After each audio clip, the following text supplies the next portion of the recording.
And just what, pray tell, do you think it is, Solar? Hello, everyone. Good evening. Oh boy, do I have a treat for you all today. That's right. Oh? Oh? Oh,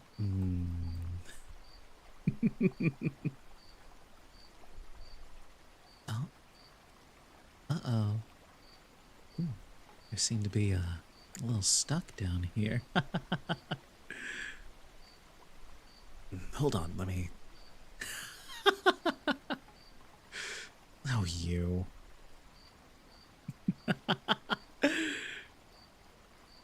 Oh, boy. Wow. Hi. Oh, what fun. That's right. We've got ourselves some nice long hair.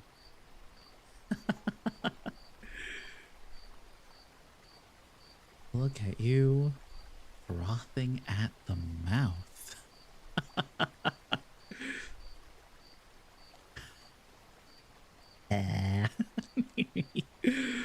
Oh, you always the compliments. Oh, so silly. Anyways, hi. So, as you could tell with the stream title, new looks, new books, same cozy atmosphere. You do it in your bones. Oh, that's silly. It may just be arthritis, but oh, gotta be careful with arthritis. Man, I have so many buttons and toggles. Cassian Quirkly. Hi, Carmen. On YouTube, actually. Oh no, the YouTube chat doesn't show up. Only arthritis breaking your bones? Oh, goodness gracious, you. Almost missed that for a second. I needed to put my glasses on.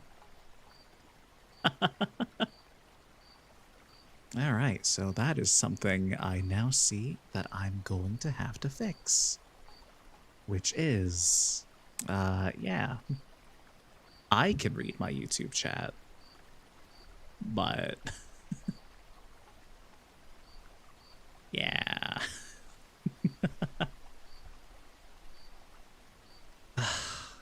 So many things to do and see.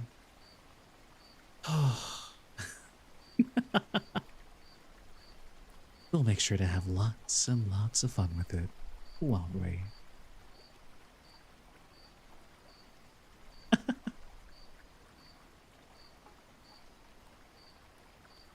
How do you feel about the ambience, by the way?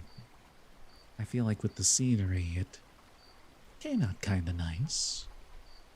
Maybe. Thoughts? Yes?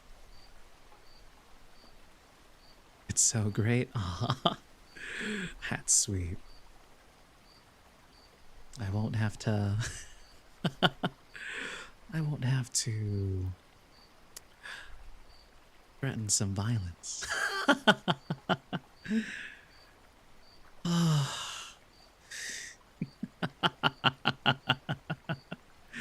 Anyways. Man, I'm just... It's so... Nope, not that one. It's so much fun. I love this. I love this. I love this so much. I also have to put credits in the credits, but we'll get there. There are a lot of things to type and do, and not a lot of time, so One step at a time. We will get us there.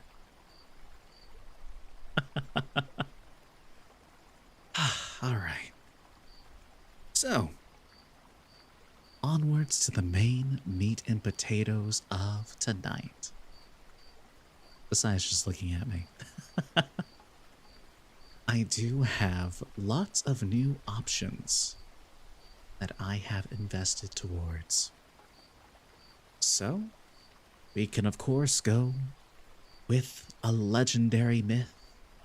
We can go with my favorite fantasy book of all time. We can do a good old isekai. We could even do something spooky. Or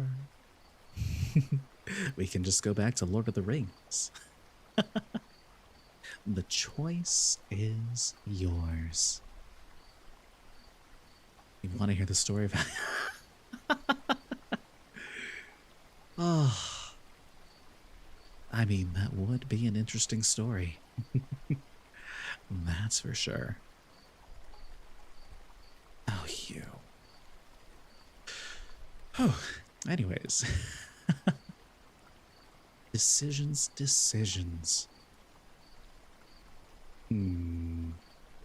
I suppose...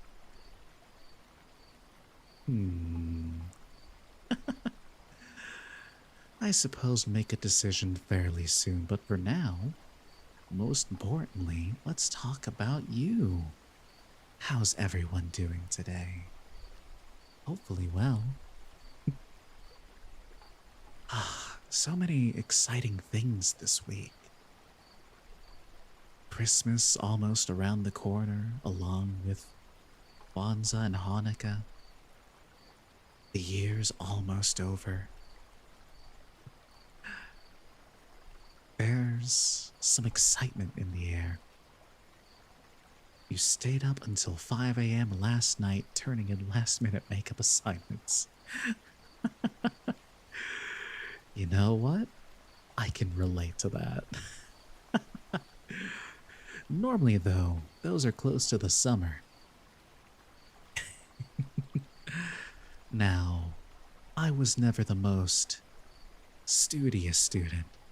I was, of course, very good at taking tests and paying attention in class and overall participating. However, when it came to homework, oh, that was the bane of my existence. Oh, I hated homework so bad all the time, but end of the year, the teachers would always say, listen, we know you can do it. We'll give you half credit for every assignment you turn in late. One day later, every assignment done. Of course, with some classes that I actually vibe with, I will do the assignments. Though I do say the best classes are the ones that don't give homework, but instead have you study and take quizzes by the end of weeks. That psychology course never knew what hit it. Easiest A of my life.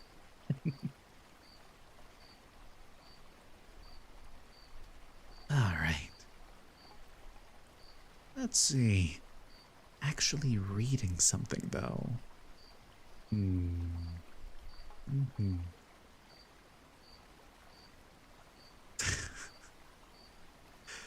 Solar. Truly uncontrollable. That's just one of the things that's so fun about you, isn't it? Oh, man.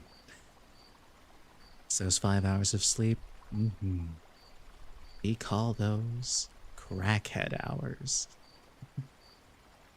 So, I guess the best thing to do is start reading and put you to sleep. Give everyone a nice, relaxing time. we'll do what people have been asking for, and we will go ahead and read the Odyssey.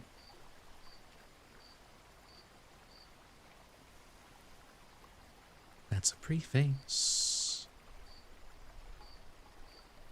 As we scroll on through. Book 1.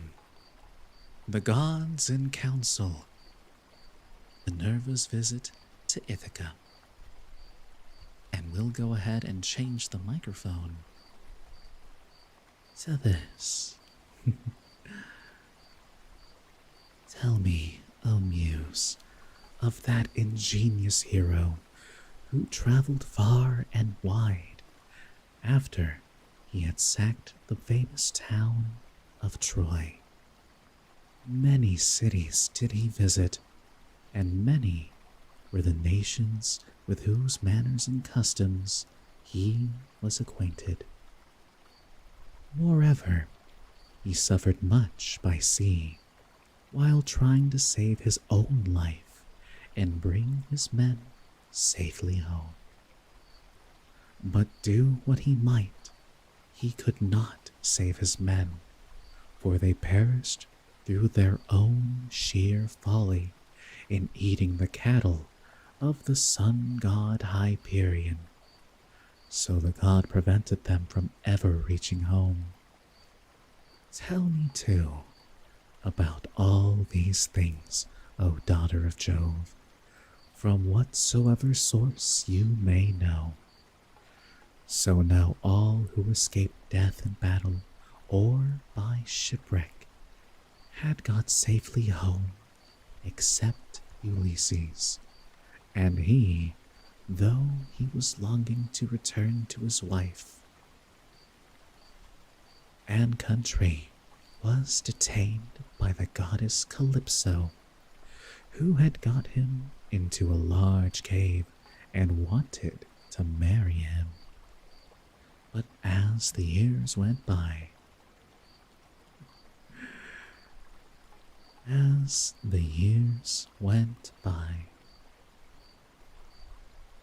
there came a time when the god settled that he should go back to Ithaca.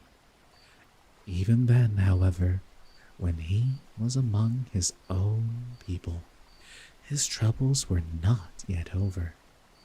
Nevertheless, all the gods had now begun to pity him, except Neptune, who still persecuted him without ceasing and would not let him go home.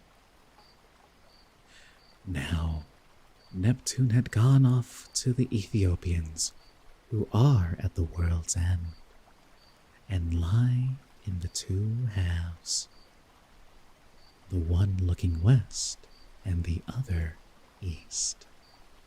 He had gone there to accept a hecatomb of sheep and oxen, and was enjoying himself at his festival. But the other gods met in the house of Olympian Jove, and the sire of gods and men spoke first. At that moment, he was thinking of Aegisthus, who had been killed by Agamemnon's son Orestes. So he had said to the other gods. Some of these names are hard, and I notice that these names are the Roman ones and not the Greek ones. This will be a challenge for me. But then, we all like a challenge, right?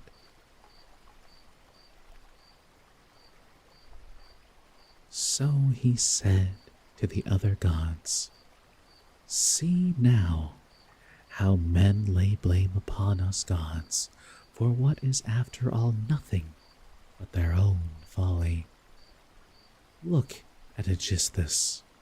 He must needs make love to Agamemnon's wife unrighteously, and then kill Agamemnon, though he knew it would be the death of him. For I sent Mercury to warn him not to do either of these things, inasmuch as Orestes would be sure to take his revenge when he grew up and wanted to return home.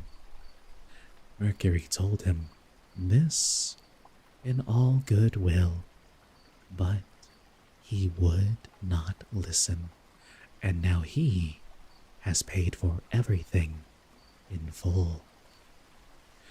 Then Minerva said, "Father, son of Saturn, king of kings, it served Aegisthus's right, and so it would anyone else who did as he did.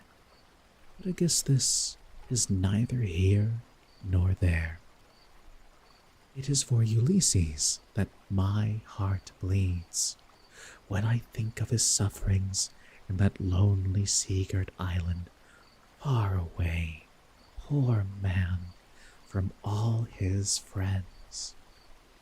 It is an island covered with forest in the very middle of the sea, and a goddess lives there, daughter of the magician Atlas, who looks after the bottom of the ocean and carries the great columns that keep heaven and earth asunder." Thank you very much for that follow.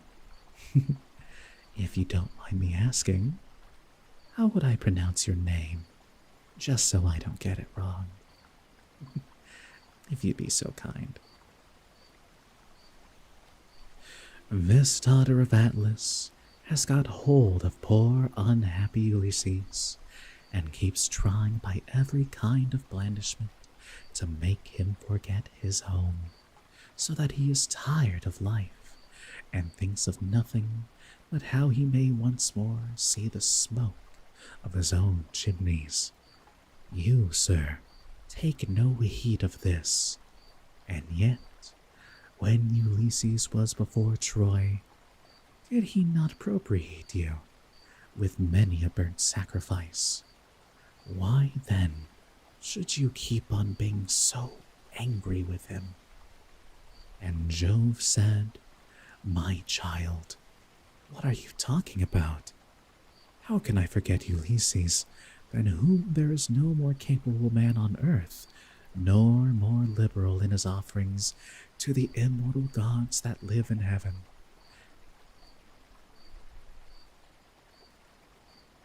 Or Spirit of Battle is the meaning of the nickname. That is a rather cool name.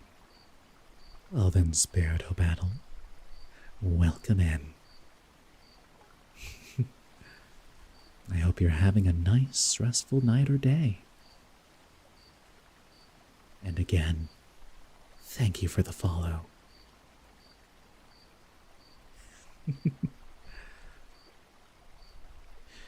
Bear in mind, however, that Neptune is still furious with Ulysses for having blinded an eye of Polyphemus, king of the Cyclopses.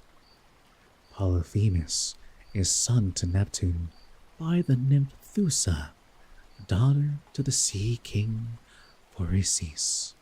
Therefore, though he will not kill Ulysses outright, he torments him by preventing him from getting home. Hello again, Carmen. Once again with those silly little bangaboos. And Blank Green Apple 4, thank you for the follow as well. Welcome in, everybody. You got pierced in your eyes too, huh? Goodness gracious, Solar. Laying it on thick today, are we? Oh, you.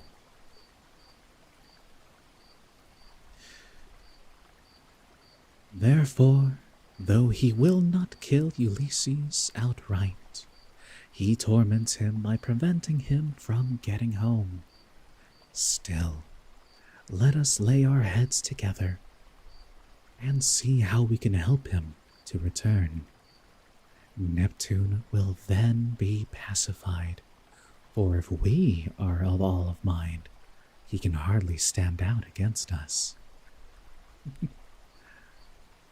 And Minerva said, Father, son of Saturn, king of kings, if, then, the gods now mean that Ulysses should get home, we should first send Mercury to the Augean island to tell Calypso that we have made up our minds and that he is to return.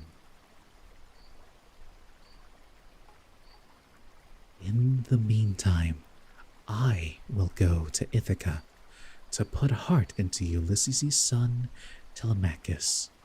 I will embolden him to call the Achaeans in assembly and speak out to the suitors of his mother Penelope, who persist in eating up any number of his sheep and oxen.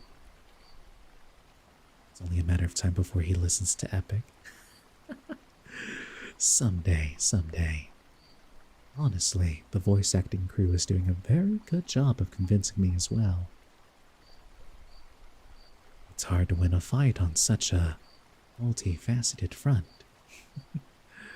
So, I'll give it a listen and see how it goes. Rex the Guardian, hello! Good to see you.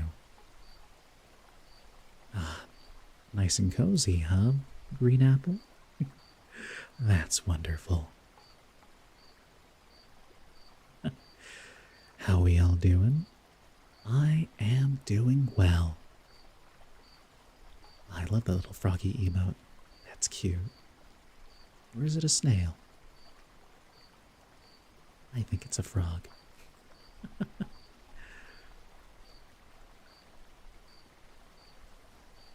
Let's see.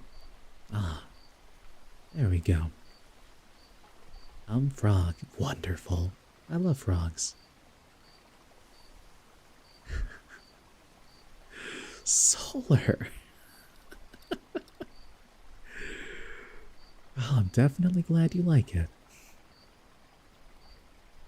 Gotta say, I like it too. Oh, hi, Jam Jam. Welcome in. That's right, we've upgraded.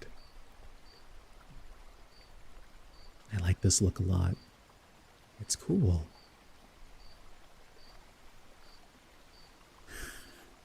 Jam Jam. Every time. Every time.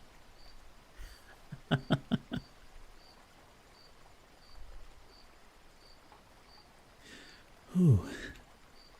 Let's continue on, shall we? I will also conduct him to Sparta and to Pylos to see if he can hear anything about the return of his dear father, for this will make people speak of him well.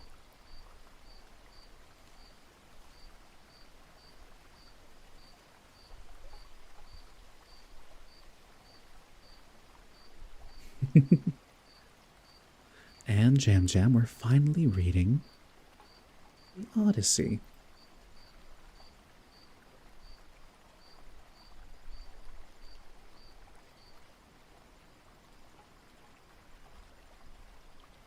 It took a while.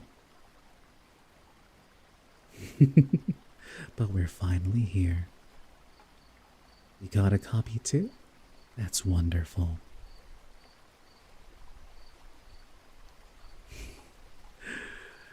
Green Apple, that's very sweet. Cute emotes. Also, it is always good to stay hydrated, and I need to check on something really quickly. So, I won't be long. Be right back. Don't go anywhere, and we'll continue more of the Odyssey.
Sorry about that, everyone.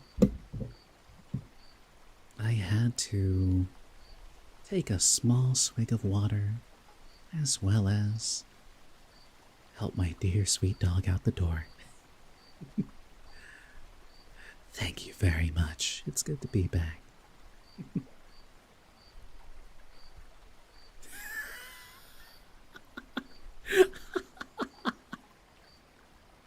Solar. Hey, Wampus. Good to see you. I'm doing well. And I think everyone's doing fine. Goodness, what a turnout today. This is amazing. Spicy. Oh, yeah. That's solar in a nutshell.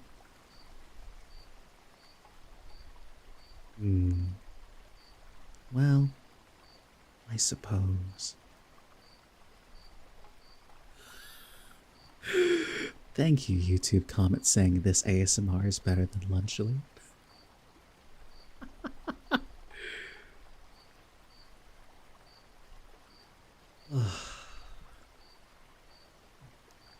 Goodness gracious. Things are kind of heating up in here. I think I'm gonna have to take this off for a little bit. Cool off, you know? Ooh. Just step back a little bit. Goodness gracious. Just dropping by? You need to get things done before later? Makes sense to me.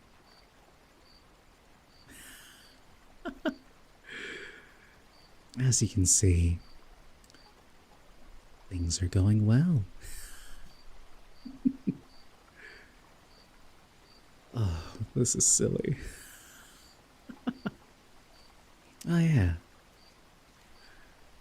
You found the Discord link. If you'd like, come on in and spend some time with us. It's very, very silly in there.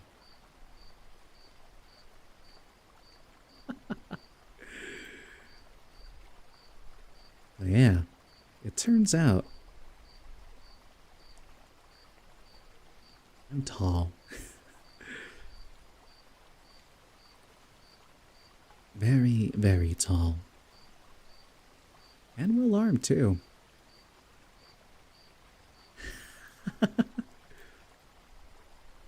So, I would say improvements have been had.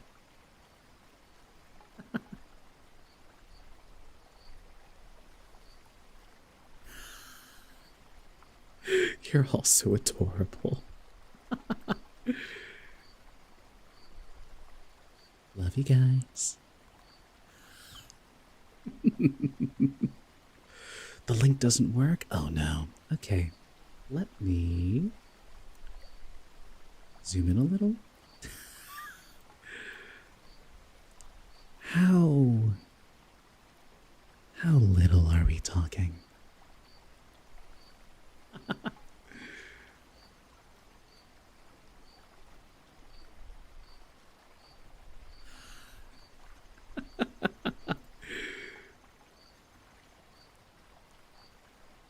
We have some very good turning as well. For research. Let's see. Go ahead and do an invite. Edit invite link. Expire after never, thank you. Generate new link, copy. Eyeglass. I like the sheen of them. But of course, we can take them off as well.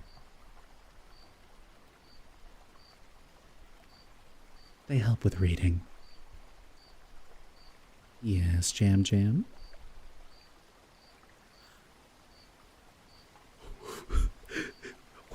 Where did the second one come from?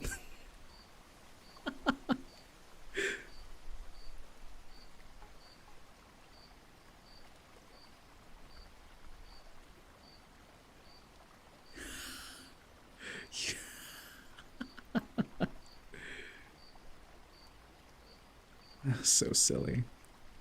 Anyways, we'll fix this later, but for now, here's the Discord link. I'll have to fix the bot later. Oh, you're all so fun. Setting them in Discord now? Make sure you take a peek at that. They're going in pets, aren't they? For research purposes, how good does the hair hold up when it comes to... Oh, goodness gracious.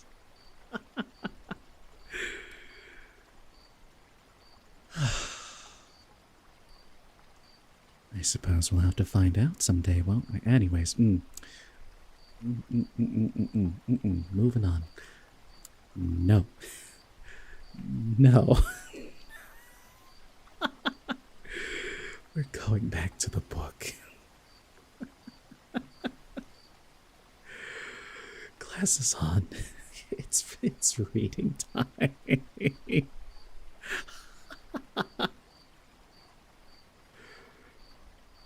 Oh boy. That's right. Glasses on. I bow. Research time. Stop.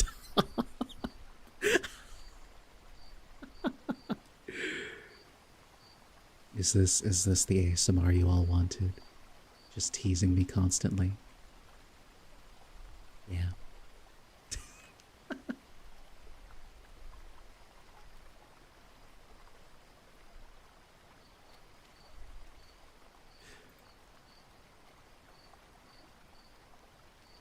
You mean when there's a cutie on stream?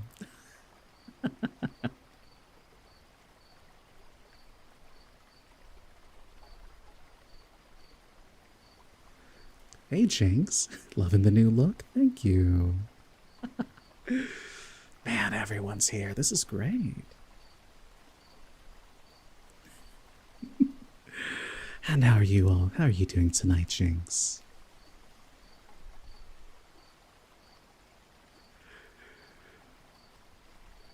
During ASMR, the chats get pretty saucy.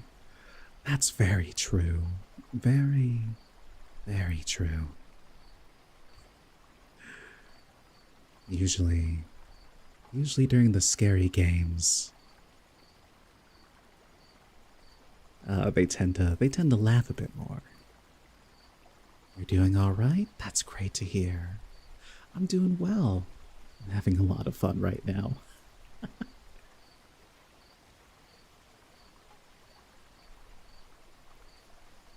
All right. So, let's go ahead and get right back to the reading, because today we started something new. We decided to start, and by we I mean me, we decided to start reading the Odyssey. Because, you know, some people really wanted to hear some nice myths and legends. Guys, what are you doing?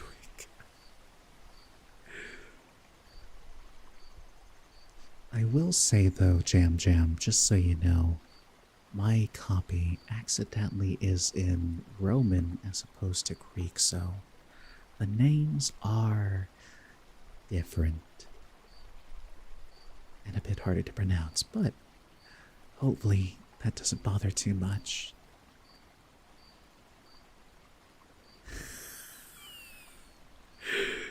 Potato. All right.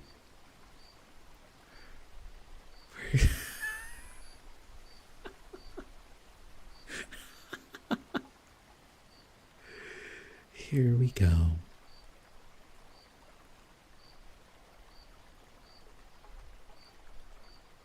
So sang she. She bound on her glittering golden sandals, imperishable, with which she can fly like the wind over land or sea.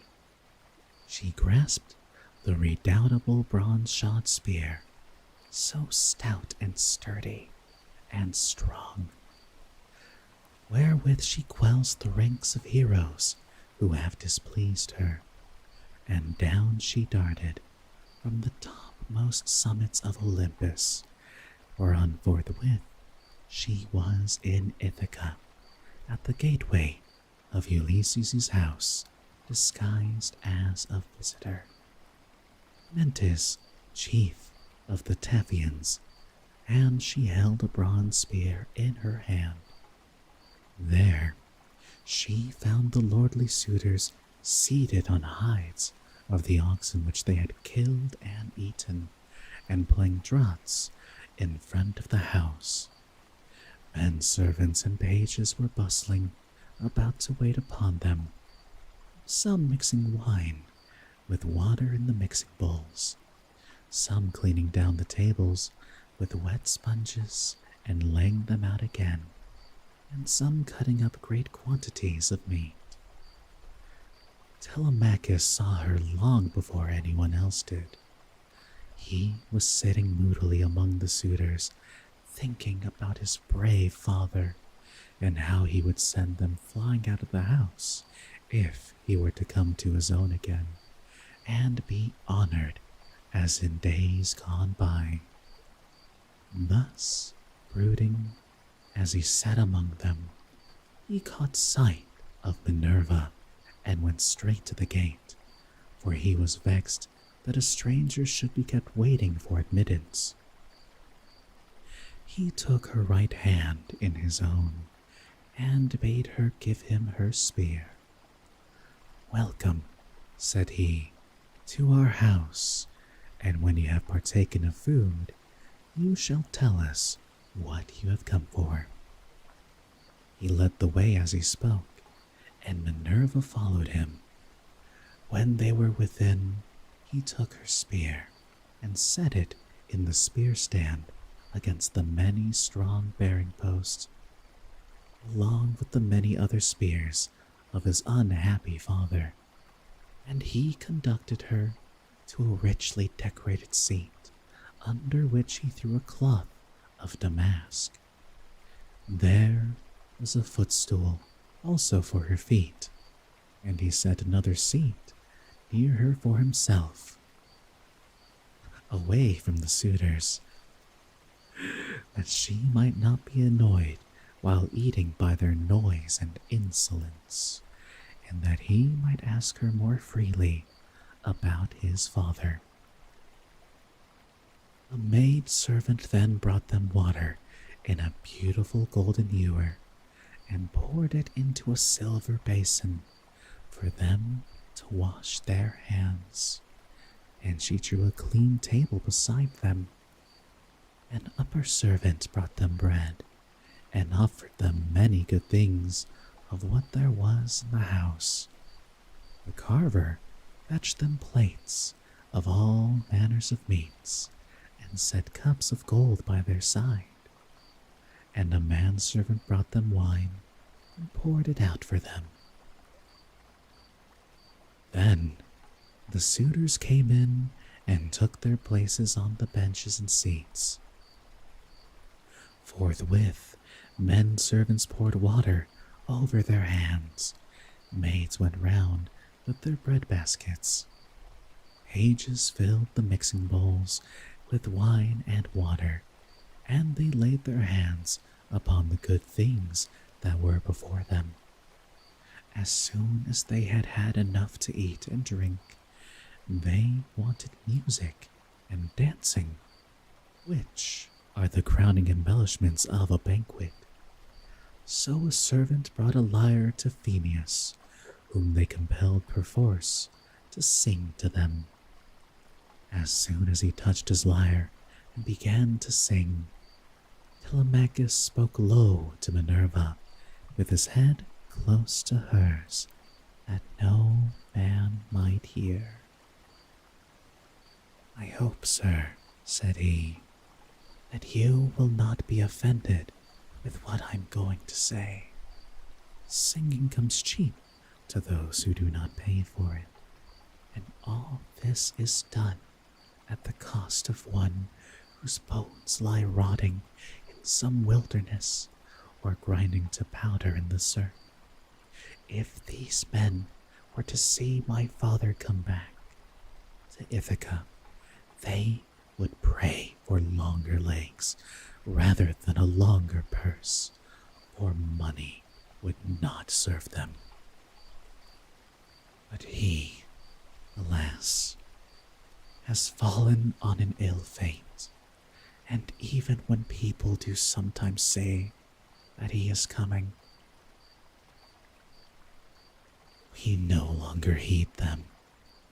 We shall never see him again. And now, sir, tell me, and tell me true, who are you, and where you come from?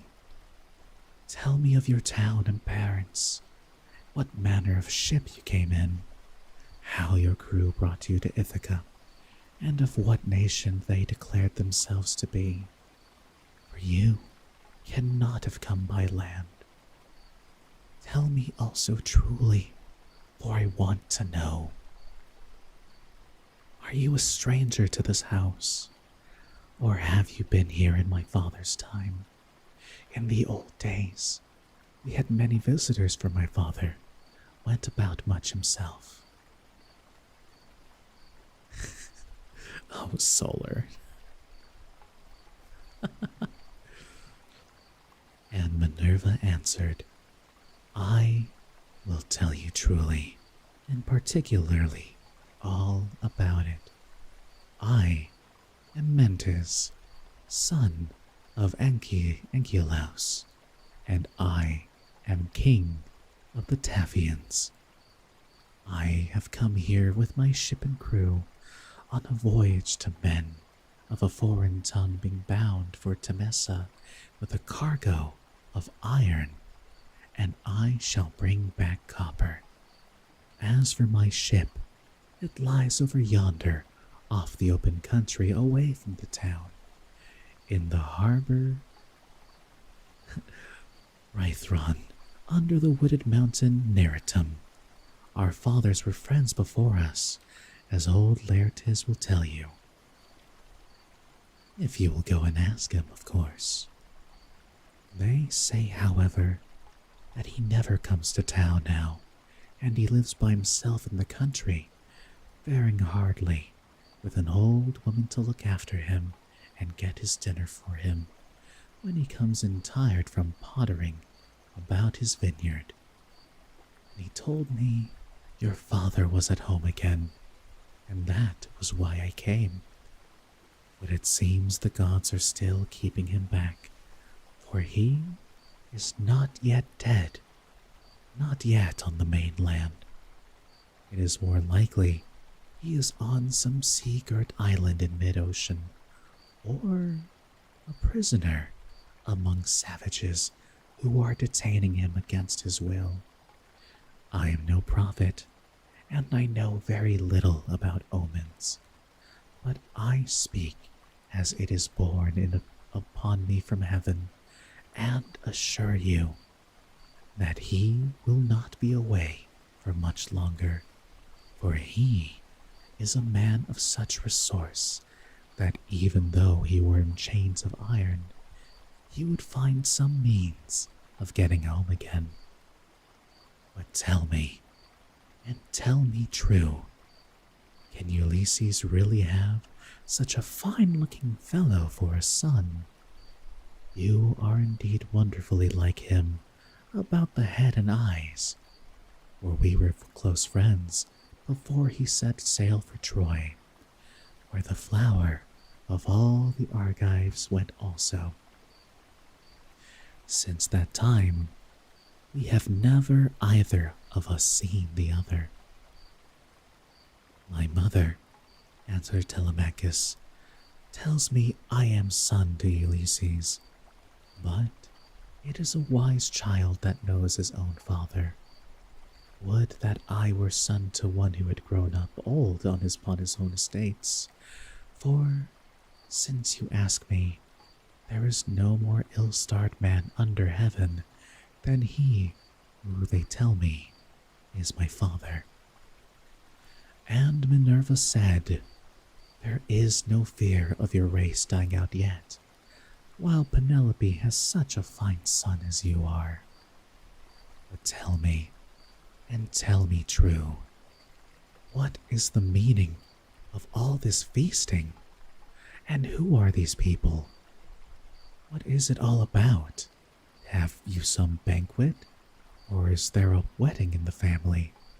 For no one seems to be bringing any provisions of his own. And the guests, how atrociously they are behaving. What riot they make over the whole house. It is enough to disgust any respectable person who comes near them. Sir, said Telemachus, as regards to your question, so long as my father was here, it was well with us and with the house. But the gods in their displeasure have willed it otherwise, and have hidden him away more closely than mortal man was ever yet hidden. I could have borne it better, even though he were dead, if he had fallen with his men before Troy, or had died with friends around him when the days of his fighting were done. For then the Achaeans would have built a mound over his ashes, and I should myself have been heir to his renown. But now the storm winds have spirited him away, we know not whither. He is gone without leaving so much as a trace behind him, and I inherit nothing but dismay. Nor does the matter end simply with grief for the loss of my father.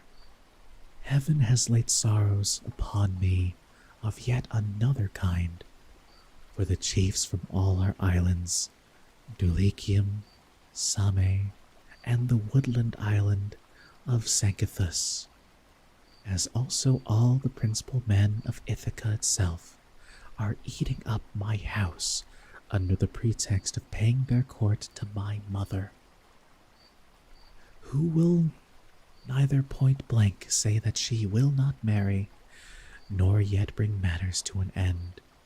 So they are making havoc of my estate, and before long will do so also with myself. Is that so? Exclaimed Minerva. Then you do indeed want Ulysses home again.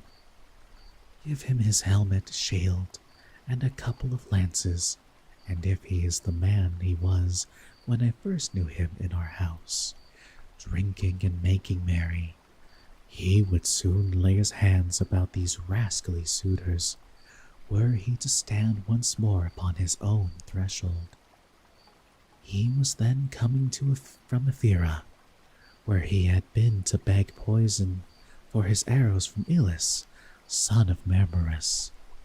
Ilus feared the ever-living gods and would not give him any, but my father let him have some, for he was very fond of him. If Ulysses is the man he then was, these suitors will have a short shrift and a sorry wedding. Good to see you nice and cozy. But there is.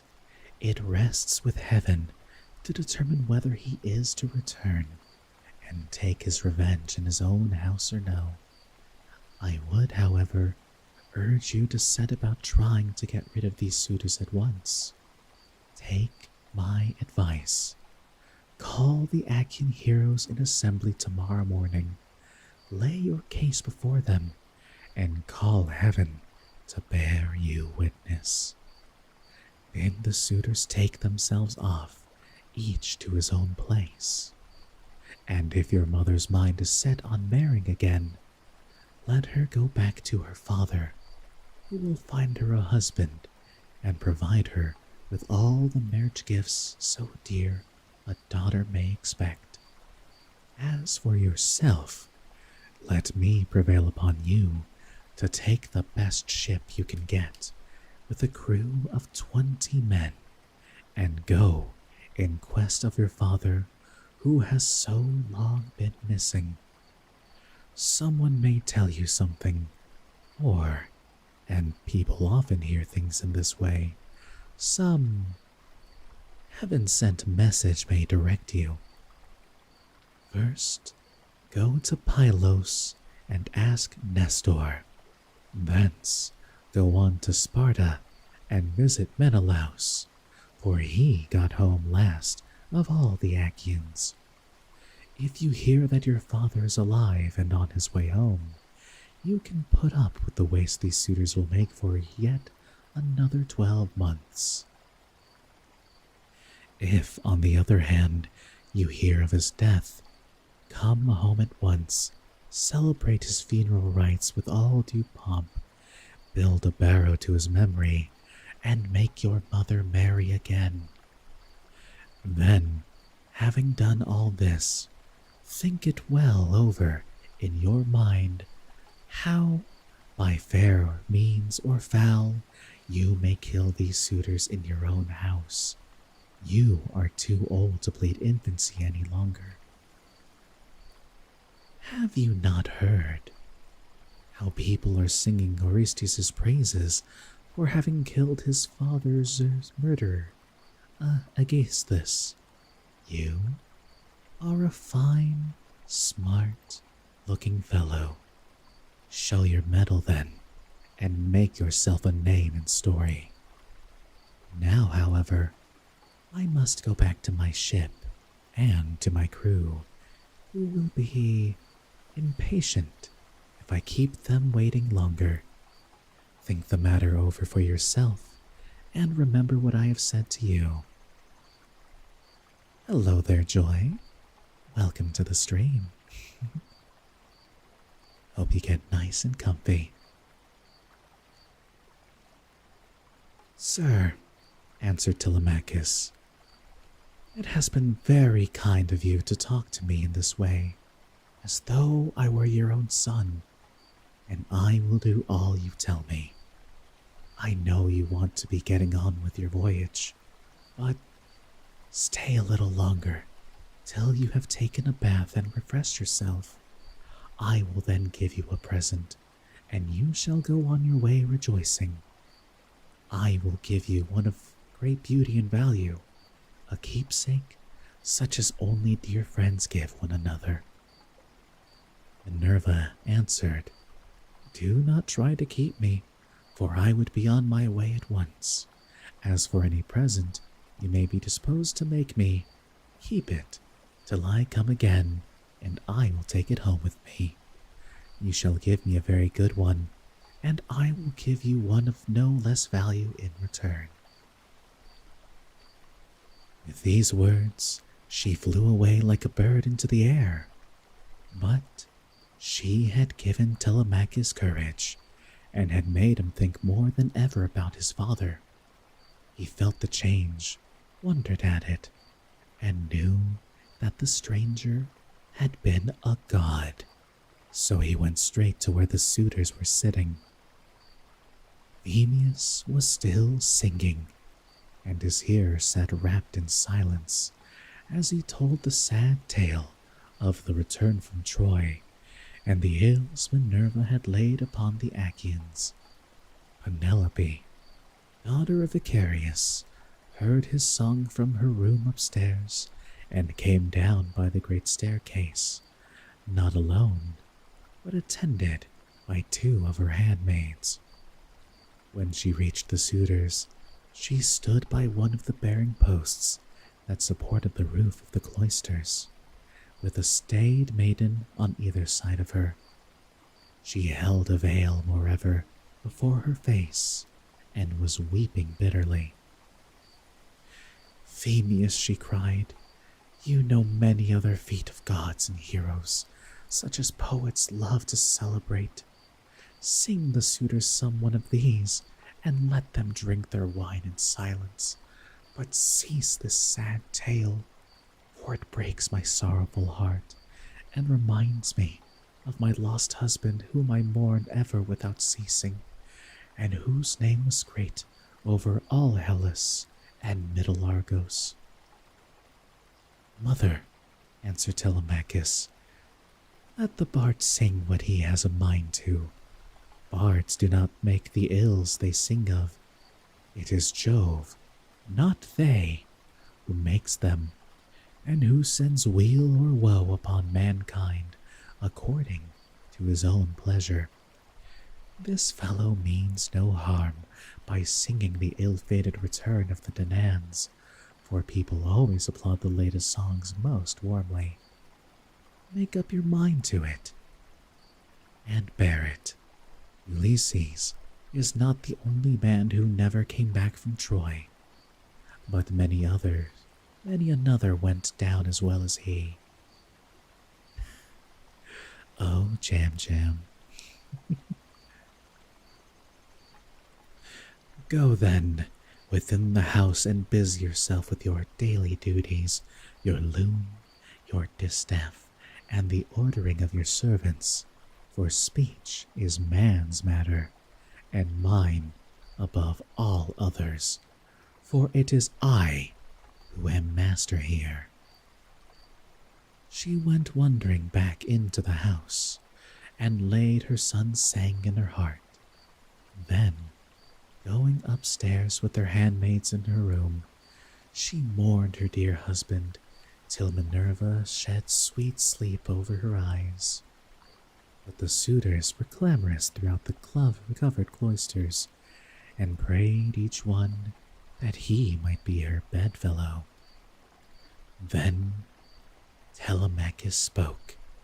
"Shameless," he cried, "and insolent suitors, let us feast at our pleasure now, and let there be no brawling, for it is a rare thing to hear a man with such divine voice as Phoebus has. But in the morning, meet me in full assembly, that I may give you formal notice to depart. And feast at one another's houses, turn and turn about at your own cost. If, on the other hand, you choose to persist in sponging upon one man, heaven help me, but Jove shall reckon with you in full. And when you fall in my father's house, there shall be no man to avenge you." The suitors bit their lip as they heard him, and marveled at the boldness of his speech. Then Antinous, son of Euphetes, said, "The gods seem to have given you lessons in bluster and tall talking. May Jove never grant you be chief in Ithaca, as your father was before you." Telemachus answered, "Antinous, do not chide me, but, God willing, I will be chief too if I can. Is this the worst fate you can think of for me? It is no bad thing to be a chief, for it brings both riches and honor. Still, now that Ulysses is dead, there are many great men in Ithaca, both young and old, and some other may take the lead among them. Nevertheless, I will be chief in my own house, and will rule those whom Ulysses has won for me." Then Eurymachus, son of Polybus, answered, "It rests with heaven to decide who shall be chief among us, but you shall be master in your own house and over your own possessions." Cassian Radley. That is a silly one, Carmen. "No one, while there is man in Ithaca, shall do you violence nor rob you. And now, my good fellow, I want to know about this stranger. What country does he come from?" "Among us? Oh my. Very, very sus." That would be fun someday, though.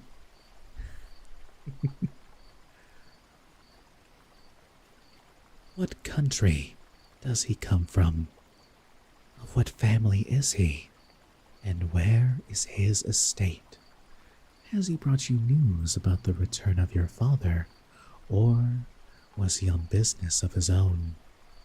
He seemed a well-to-do man, but he hurried off so suddenly that he was gone in a moment before we could get to know him.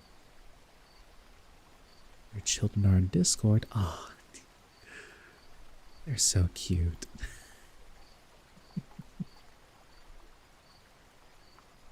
Such lovely children, Jam Jam.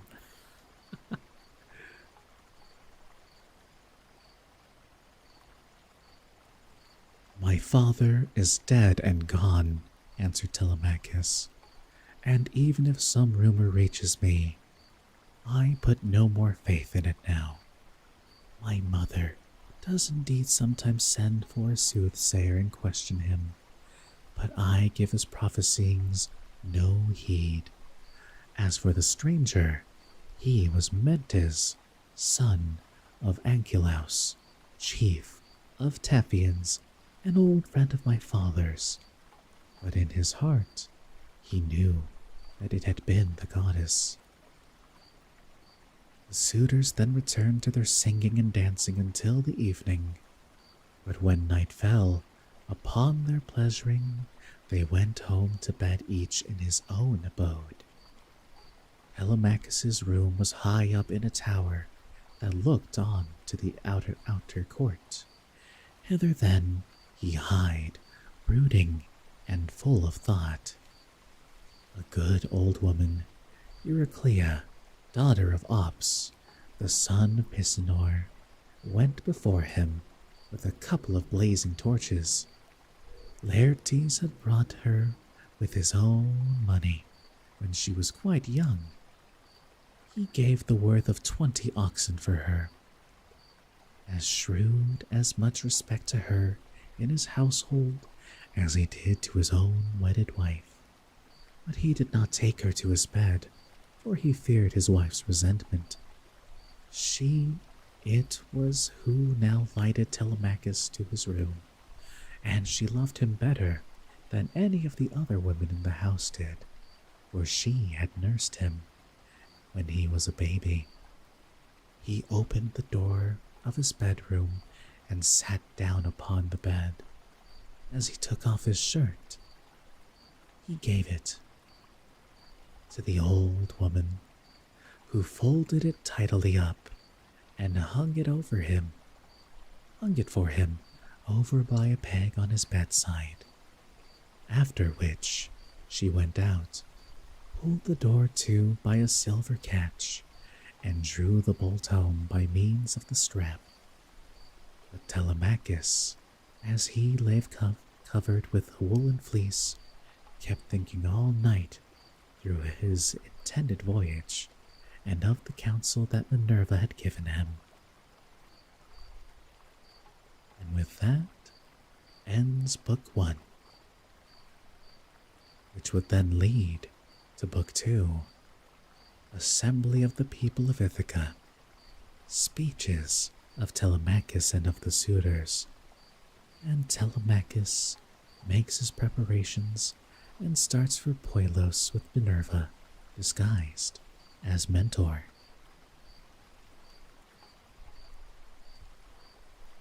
But we'll go ahead and leave that there for now. And pick that up another time. After all, I did say we had many new books. Wow, that is only 7% complete. It's okay, Jam Jam. That just means we'll read more later.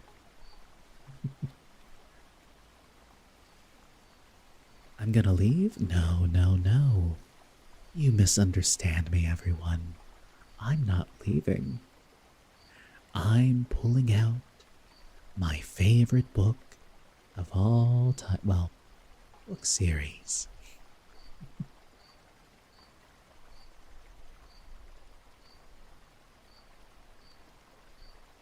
Pulling out. Oh, you guys. And so, we will begin the Pawn of Prophecy. Guys.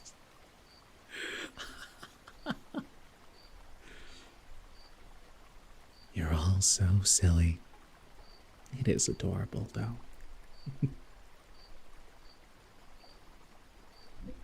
Now, let's go ahead and calm down, and we'll let the story reading begin.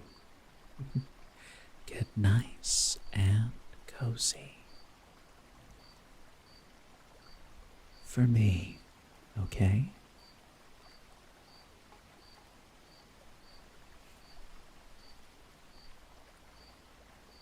Pawn of Prophecy. Prologue. Being a history of the War of the Gods and the Acts of Belgarath the Sorcerer, adapted from the Book of Alorn. When the world was new, the 7 gods dwelt in harmony, and the races of man were as one people. Belar, youngest of the gods, was beloved by the Alorns. He abode with them and cherished them, and they prospered in his care. The other gods also gathered peoples about them, and each god cherished his own people. But Belar's eldest brother, Alder, was god over no people. He dwelt apart from men and gods until the day that a vagrant child sought him out. Alder accepted the child as his disciple and called him Belgarath. Belgarath learned the secret of the will and the word and became a sorcerer. In the years that followed, others also sought out the solitary god.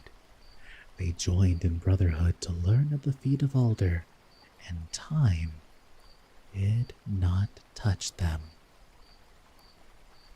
Now it happened that Alder took up a stone in the shape of a globe, no larger than the heart of a child, and he turned the stone in his hand until it became a living soul. The power of the living jewel, which men called the Orb of Alder, was very great, and Alder worked wonders with it. Of all the gods, Torak was the most beautiful, and his people were the Angaraks. They burned sacrifices before him, calling him Lord of Lords, and Torak found the smell of sacrifice and the words of adoration sweet. The day came, however, when he heard of the Orb of Alder, and from that moment on, he knew no peace. Finally, in a dissembling guise, he went to Alder. "My brother," he said, "it is not fitting that thou shouldst absence thyself from our company and counsel. Put aside this jewel which hath seduced thy mind from our fellowship." Alder looked into his brother's soul and rebuked him. "Why dost thou seek lordship and dominion, Torak? Is not Angarak enough for thee? Do not in thy pride seek to possess the orb, lest it slay thee." Great was Torak's shame at the words of Alder, and he raised his hand and smote his brother. Taking the jewel, he fled. The other gods besought Torak to return the orb, but he would not. Then the races of man rose up and came against the hosts of Angarak and made war on them. The war of the gods and of men raged across the land until near the high places of Korim, Torak raised the orb and forced its will to join with his to split the earth asunder. The mountains were cast down and the sea came in. But Belar and Alder joined their wills and set limits upon the sea. The races of men, however, were separated one from another, and the gods also. Now, when Torak raised the living orb against the earth, it awoke and began to glow with holy flame. The face of Torak was seared by the blue fire. In pain, he cast down the mountains. In anguish, he cracked open the earth. In agony, he let in the sea. His left hand flared and burned to ashes. The flesh on the left side of his face melted like wax, and his left eye boiled in its socket. With a great cry, he cast himself into the sea to quench the burning, but his anguish was without end. When Torak rose from the water, his right side was still fair, but his left side was burned and scarred hideously by the fire of the orb. In endless pain, he led his people away to the east, where they built a great city on the plains of Meloria, which they called Cathol Mishrek, City of Night, for Torak hid his maiming in darkness. The Angaraks raised an iron tower for their god and placed the orb in an iron cask in the topmost chamber. Often, Torak stood before the cask, then fled weeping, lest his yearning to look on the orb overpower him, and he perished utterly. The centuries rolled past in the lands of Angarak, and they came to call their maimed god Kal Torak, both king and god. Belar had taken the Alorns to the north. Of all men, they were the most hardy and warlike, and Belar put eternal hatred for Angarak in their hearts. With cruel swords and axes, they ranged the north, even to the fields of eternal ice, seeking way to their ancient enemies. Thus, it was until the time when Shrek Bare Shoulders, greatest king of the Alorns, traveled to the Vale of Alder to seek out Belgarath the sorcerer. The way to the north is open, he said. The signs and the auguries are propitious. Now is the time ripe for us to discover the way to the City of Night and regain the orb from One Eye. Poledra, wife of Belgarath, was great with child, and he was reluctant to leave her, but Shrek prevailed. They stole away one night to join Shrek's sons, Draspulneck, Algar Fleetfoot, and Riva Iron Grip. Cruel winter gripped the Northland, and the moors glittered beneath the stars with frost and steel-gray ice. To seek out their way, Belgarath cast an enchantment and took the shape of a great wolf. On silent feet, he slunk through the snow-floored forests where the trees cracked and shattered in the sundering cold. Grim frost silvered the roughened shoulders of the wolf, and even after, the hair and beard of Belgarath were silver. Through snow and mist, they crossed into Meloria and came at last to Cathol Mishrak. Finding a secret way into the city, Belgarath led them to the foot of the Iron Tower. Silently, they climbed the rusted stairs, which had known no step for 20 centuries. Fearfully, they passed through the chamber where Tarak tossed in pain-haunted slumber, his maimed face hidden by a steel mask. Stealthily, they crept past the sleeping god in the smoldering darkness and came at last to the chamber where lay the iron cask in which rested the living orb. Welcome back, Rex. I finished book 1 of the Odyssey, and I started to read the prologue to the first book in my favorite fantasy series, the Belgariad, specifically the Pawn of Prophecy. This goes over an important bit of history for the book, but don't worry, it'll come up a lot later. So, haven't really missed much. But you know, it's good to have you back.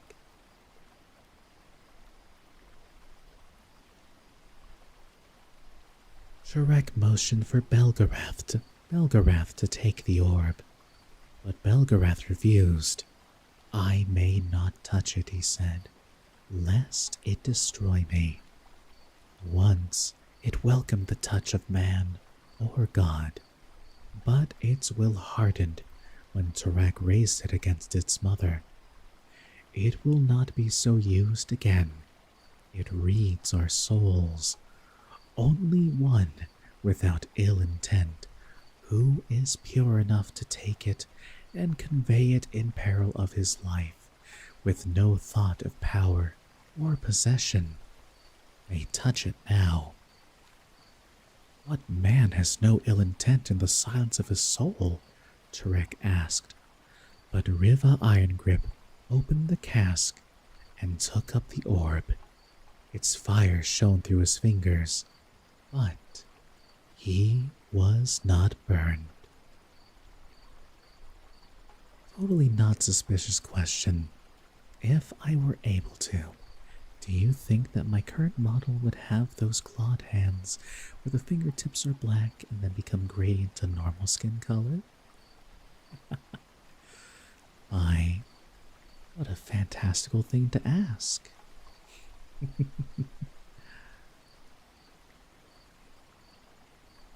I suppose it could be the case.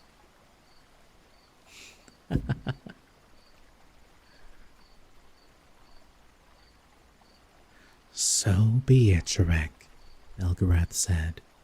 Your youngest son is pure. It shall be his doom, and the doom of all who follow him, to bear the orb and protect it. And Belgarath sighed, knowing the burden he had placed upon Riva. Then his brothers and I will sustain him, Shrek said, for so long as this doom is upon him. Oh, you want to know something silly as well? I can puff my cheeks as well. I can get grumpy.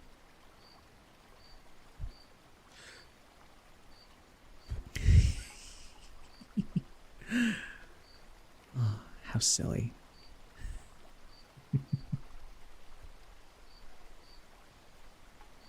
Riva muffled the orb in his cloak and hid it beneath his tunic.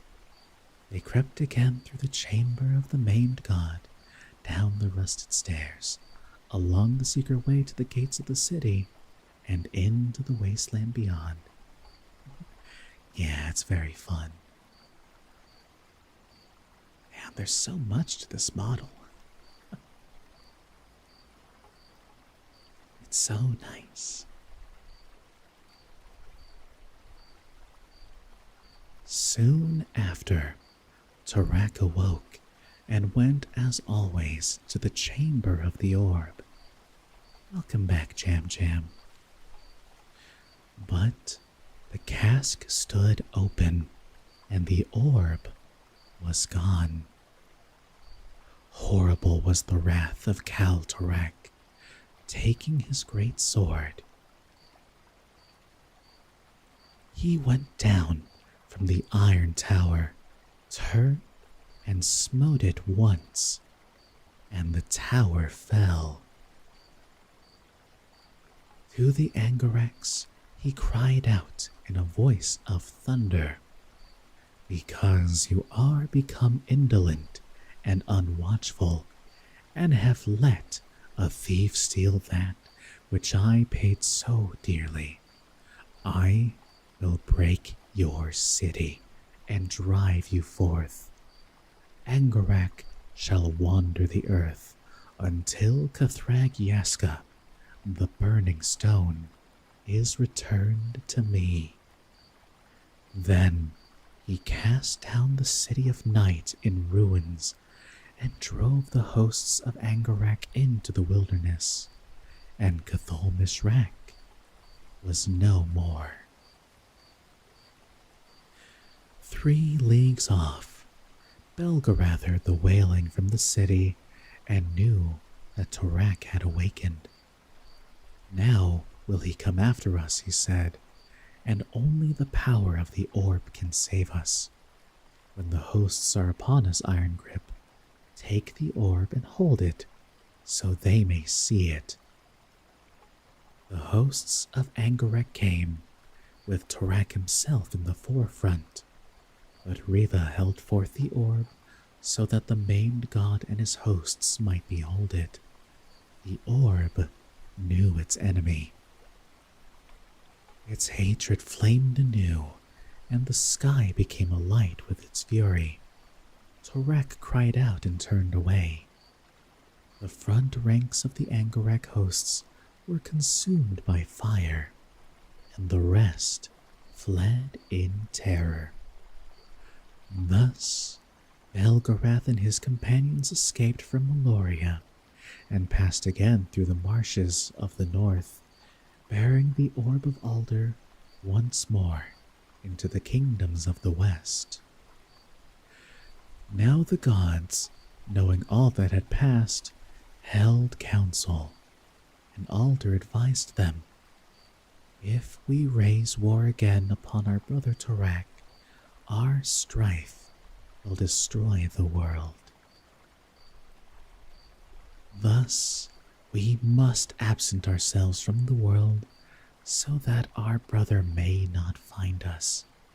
No longer in flesh, but in spirit only, may we remain to guide and protect our people. For the world's sake, it must be so. In the day that we war again, the world will be unmade." The gods wept that they must depart, but Chaldan, bull god of the Arens, asked, "In our absence, shall not Tarak have dominion?" Thank you, Jam Jam. "Not so," Alder replied. "So long as the orb remains in the line of Riva Irongrip, Tarak shall not prevail." So it was that the gods departed, and only Tarak remained, but the knowledge that the orb in the hands of Riva denied him dominion cankered his soul. Thus Belgarath spoke with Chirek and his sons. "Here we must part, to guard the orb and to prepare against the coming of Tarak. Let each turn aside as I have instructed, and make preparations. "We will, Belgarath," vowed Shrek Bare Shoulders. "From this day, Aloria is no more, but the Alorns will deny dominion to Tarak as long as one Alorn remains." Belgarath raised his face. "Hear me, Tarak One Eye," he cried. "The living orb is secure against thee, and thou shalt not prevail against it. In the day thou comest against us, I shall raise war against thee.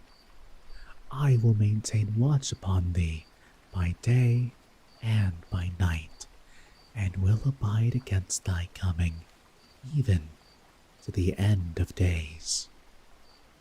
In the wastelands of Meloria, Kaltarek heard the voice of Belgarath and smote about him in fury, for he knew that the living orb was forever beyond his reach. Then Shrek embraced his sons and turned away to see them no more. Dras went north and dwelt in the lands drained by River Marin. He built a city at Boktor and called his lands Drasnia. And he and his descendants stood athwart the northern marshes and denied them to the enemy. Algar went south with his people and found horses on the broad plains drained by the Will River Alder. Vlay Spice, thank you for the follow and welcome in. Hope you get nice and cozy.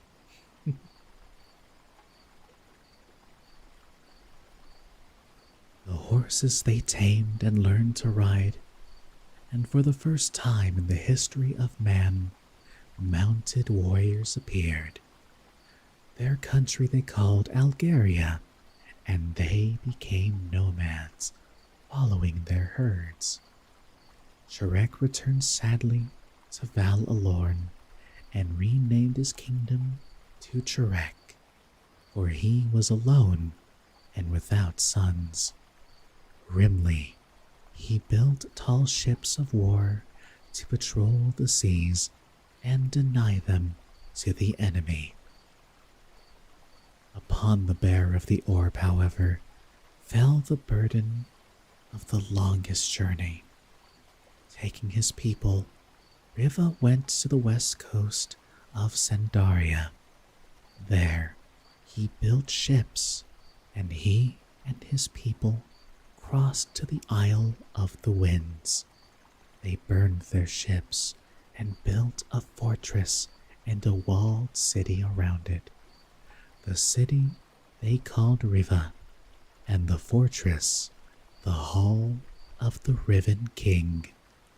Then Belar, god of the Alorns, caused 2 iron stars to fall from the sky, and Riva took up the stars and forged a blade from one and a hilt from the other, setting the orb upon it as a pommel stone. So large was the sword that none but Riva could wield it. In the wasteland of Meloria, Kal Torak felt in his soul the forging of the sword, and he tasted fear for the first time. The sword was set against the black rock that stood at the back of Riva's throne, with the orb at its highest point, and the sword joined to the rock so that none but Riva could remove it. The orb burned with cold fire when Riva sat upon the throne, and when he took down his sword and raised it, it became a great tongue of cold fire. The greatest wonder of all was the marking of Riva's heir. In each generation, one child in the line of Riva born upon the palm of his right hand the mark of the orb. The child so marked was taken to the throne chamber, and his hand was placed upon the orb so that it might know him. With each infant touch, the orb waxed in brilliance, and the bond between the living orb and the line of Riva became stronger with each joining. After Belgarath had parted from his companions, he hastened to the Vale of Alder, but there he found that Peledra, his wife, had borne twin daughters, and then she had died. In sorrow, he named the elder Polgara. Her hair was dark as the raven's wing. In the fashion of sorcerers, he stretched forth his hand to lay it upon her brow, and a single lock at her forehead turned frost white at his touch. Then he was troubled, for the white lock was the mark of the sorcerers, and Polgara was the first female child to be so marked. His second daughter, fair-skinned and golden-haired, was unmarked. He called her Belderan, and he and her dark-haired sister loved her beyond all else, and contended with each other for her affection. Now, when Polgara and Belderan had reached their 16th year, the spirit of Alder came to Belgarath in a dream, saying, "My beloved disciple, I would join thy house with the house of the guardian of the orb. Choose, therefore, which of thy daughters thou wilt give to the Ribbon King to be his wife and the mother of his line, for in that line lies the hope of the world, against which the dark power of Tarak may not prevail."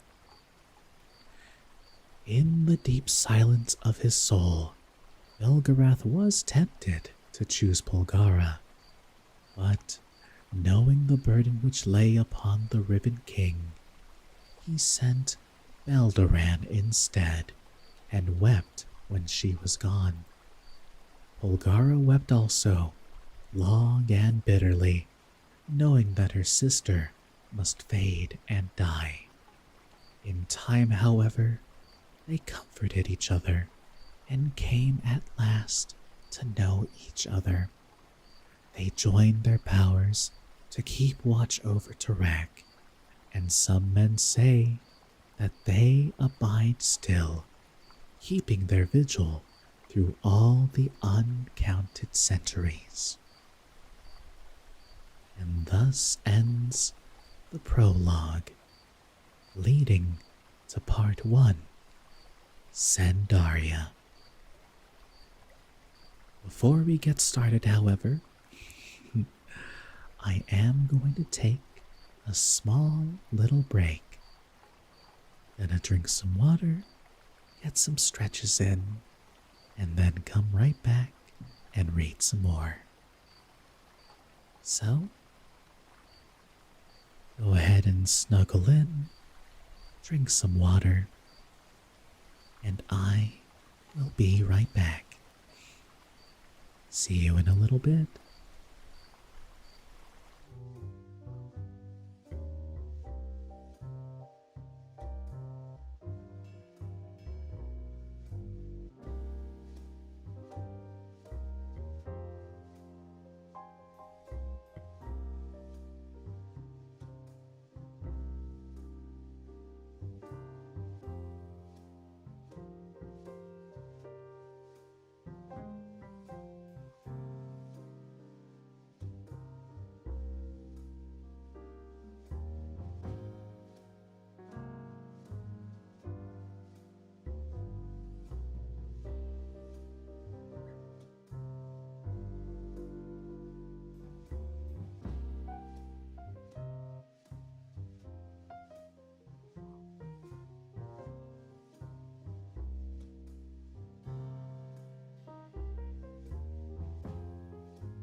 Hello, hello.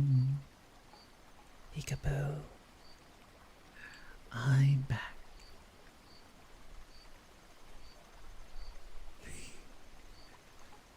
Thank you, Green Apple.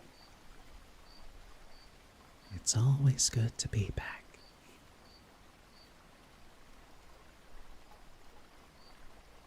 And I've got to say, this has been such an incredible and amazing night. Thank you all so much for helping it be this way. For chatting and being here and the follows. Truly and honestly does mean a lot to me. Thank you so much. I hope that you're all doing well, that you're all settled in, and that you're having a good time here. That's all I ever really hope and want for. I'm not leaving. Can't a guy just be grateful for the good things he has? I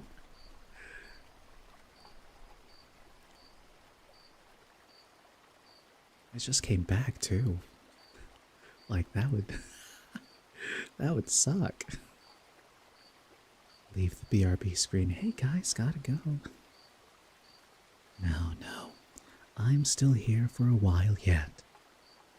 The night is young after all. And we have plenty more stories to tell.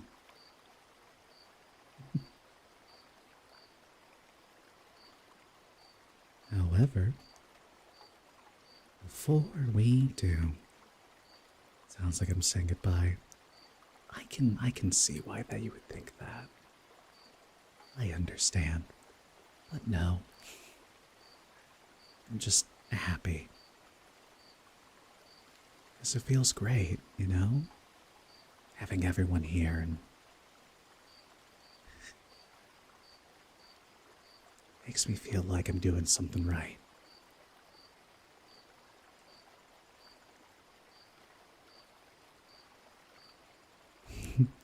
I found you guys a poem. We are meant to be. Our love is a story yet untold, a bond that's rare, a love so bold. With you by my side, I feel alive, a love that is real, a feeling to thrive.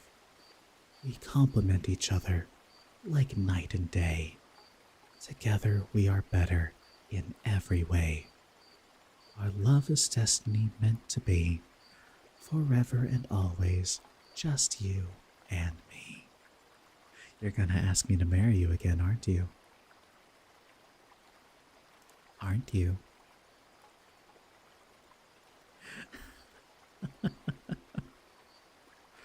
Yes, champ. Yep, there it is. You're up. Time to set up. What you setting up for, Wampus? You took a nap. I hope I helped with that. What's going on? What are you up to? And how did I know, Jam Jam? Let's just say I can tell these things. Ah, you're streaming. This gives me a good target for later. Good to know. I'll keep an eye out for you.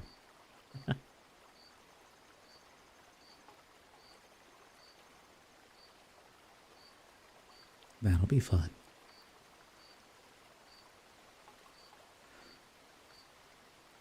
It's been 70 years. It's not my fault that you're time-traveling, Jam Jam. Thank you, Wampus. And I hope your stream goes well, too. Thanks for stopping by.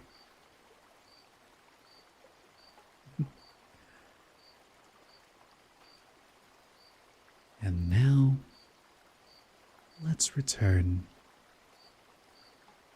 to Chapter 1.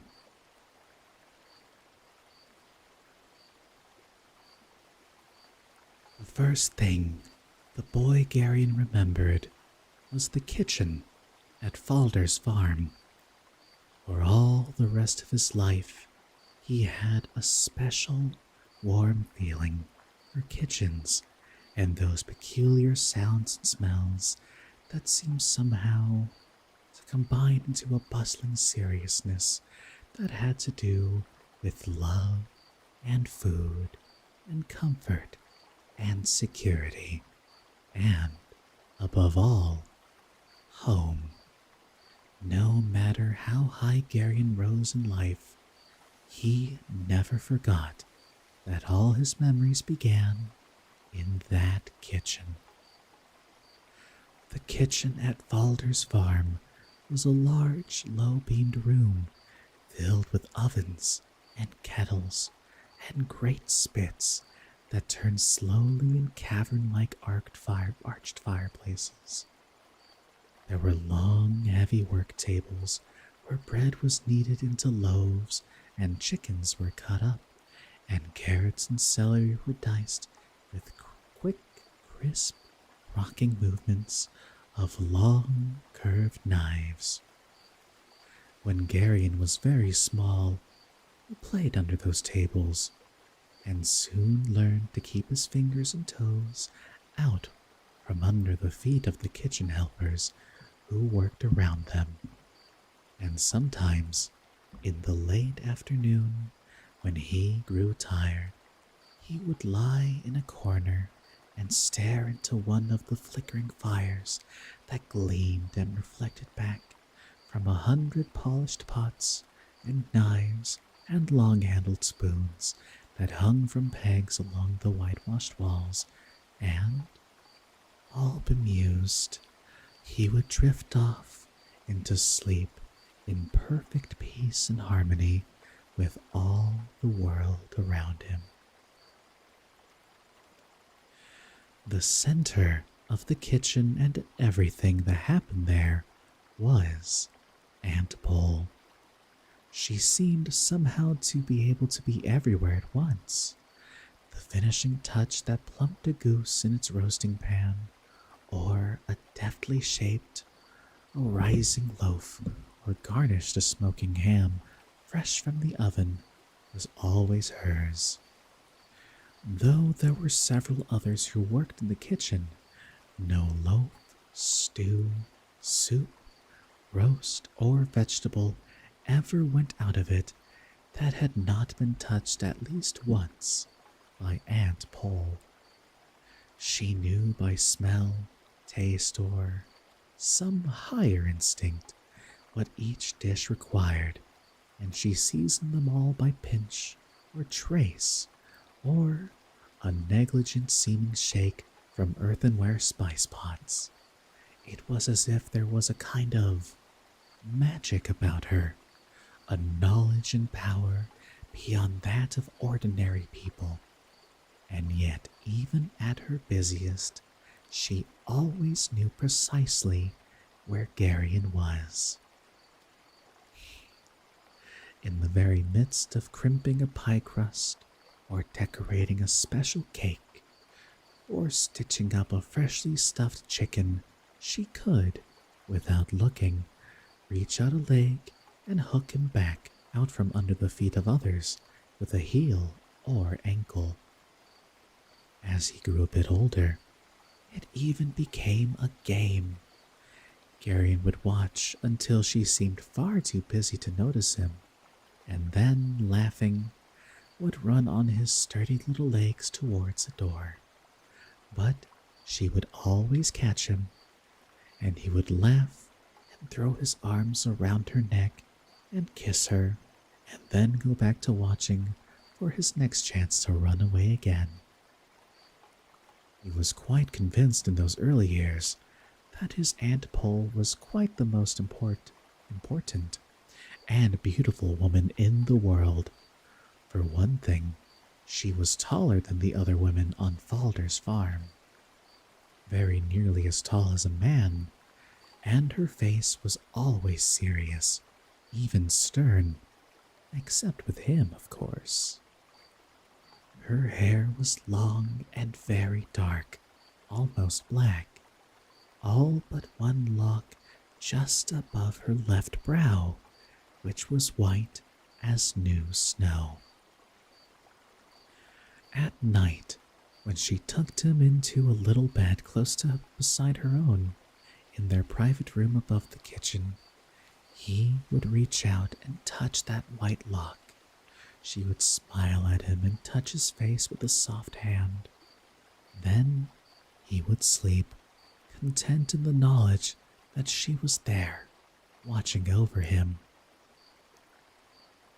Valder's farm lay very nearly in the center of Zandaria, a misty kingdom bordered on the west by the Sea of the Winds and on the east by the Gulf of Turek. Like all farmhouses in that particular time and place, Valder's farmstead was not one building or two, but rather was a solidly constructed complex of sheds and barns and head roosts and dovecotes all facing inward upon a central yard with a stout gate at the front. Along the second-story gallery were the rooms, some spacious, some quite tiny, in which lived the farmhands who tilled and planted and weeded the extensive fields beyond the walls. Valder himself lived in quarters in the square tower above the central dining hall, where his workers assembled 3 times a day, sometimes 4 during harvest time, to feast on the bounty of Aunt Pole's kitchen. All in all, it was quite a happy and harmonious place. Farmer Valder was a good master. He was a tall, serious man with a long nose and an even longer jaw. Though he seldom laughed or even smiled, he was kindly to those who worked for him and seemed more intent on maintaining them all in health and well-being than extracting the last possible ounce of sweat from them. In many ways, he was more like a father than a master to the 60-odd people who lived on his freeholding. He ate with them, which was unusual, since many farmers in the district sought to hold themselves aloof from their workers, and his presence at the head of the central table in the dining hall exerted a restraining influence on some of the younger ones who tended sometimes to be boisterous. Farmer Valder was a devout man, and he invariably invoked with simple eloquence the blessings of the gods before each meal. The people of his farm, knowing this, filed with some decorum into the dining hall before each meal and sat in the semblance at least of piety before attacking the heaping platters and bowls of food that Aunt Pole and her helpers had placed before them. Because of Valder's good heart and the magic of Aunt Pole's deft fingers, the farm was known throughout the district as the finest place to live and work for 20 leagues in any direction. Whole evenings were spent in the tavern in the nearby village of Upper Gralt in minute descriptions of the near miraculous meals served regularly in Valder's dining hall. Less fortunate men who worked at other farms were frequently seen, after several pots of ale, to weep openly at the descriptions of one of Aunt Pole's roasted geese, and the fame of Valder's farm spread wide throughout the district.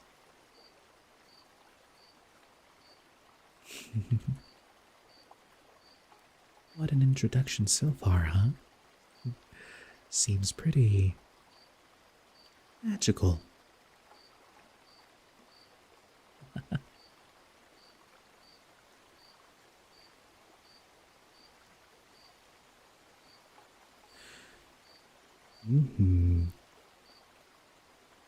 most important man on the farm, aside from Balder, was Dernick, the smith. As Garion grew older and was allowed to move out from under Aunt Pole's watchful eye, he found his way inevitably to the smithy. The glowing iron that came from Dernix's forge had an almost hypnotic attraction for him.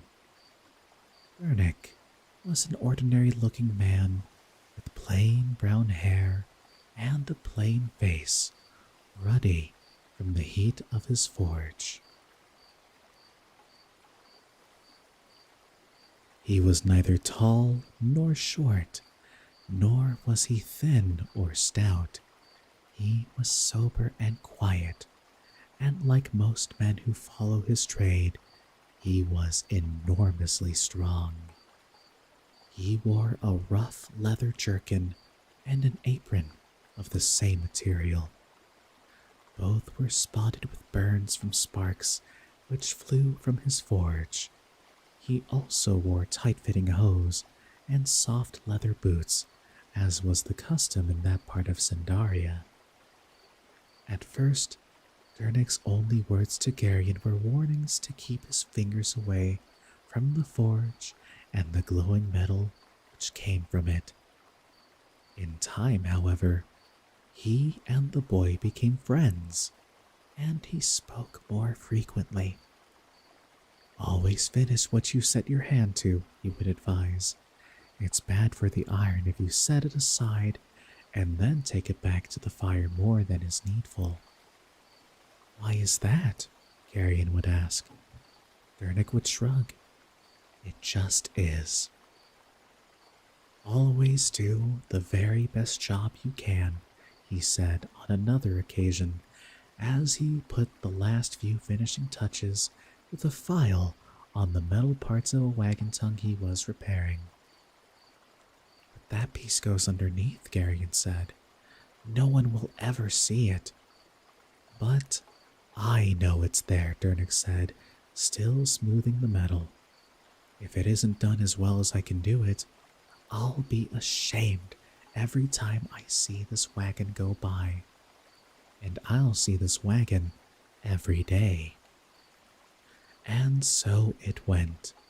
Without even intending to, Dernick instructed the small boy in those solid Sandarian virtues of work, thrift, sobriety, good manners, and practicality which formed the backbone of the society. At first, Aunt Pole worried about Garion's attraction to the smithy with its obvious dangers, but after watching from her kitchen door for a while, she realized that Dernick was almost as watchful of Garion's safety as she was herself, and she became less concerned. "If the boy becomes pestersome, Goodman Dernick, send him away," she told the smith on one occasion, when she had brought a large copper kettle to the smithy to be patched. "Or tell me, and I'll keep him closer to the kitchen." "He's no bother, Mistress Pole," Dernick said, smiling. "He's a sensible boy, and knows enough to keep out of the way." "You're too good-natured, friend Dernick," Aunt Pole said. "The boy is full of questions. Answer one and a dozen more pour out." "That's the way of boys," Dernick said, carefully pouring bubbling metal into the small clay ring he'd placed around the tiny hole in the bottom of the kettle. "I was questioning myself when I was a boy. My father and old Barl, the smith who taught me, were patient enough to answer what they could. I'd repay them poorly if I didn't have the same patience with Garion." Garion, who was sitting nearby, had held his breath during this conversation. He knew that one wrong word on either side would have instantly banished him from the smithy. As Aunt Pole walked back across the hard-packed dirt of the yard toward her kitchen with the new mended kettle, he noticed the way that Dernick watched her, and an idea began to form in his mind. It was a simple idea, and the beauty of it was that it provided something for everyone. Aunt Pole, he said that night, wincing as she washed one of his ears with a rough cloth. Yes, she said, turning her attention to his neck. Why don't you marry Dernick? She stopped washing. What? She asked. I think it would be an awfully good idea. Oh, do you? Her voice had a slight edge to it, and Garion knew he was on dangerous ground. He likes you, he said defensively. And I suppose you've already discussed this with him. No, he said. I thought I'd talk to you about it first.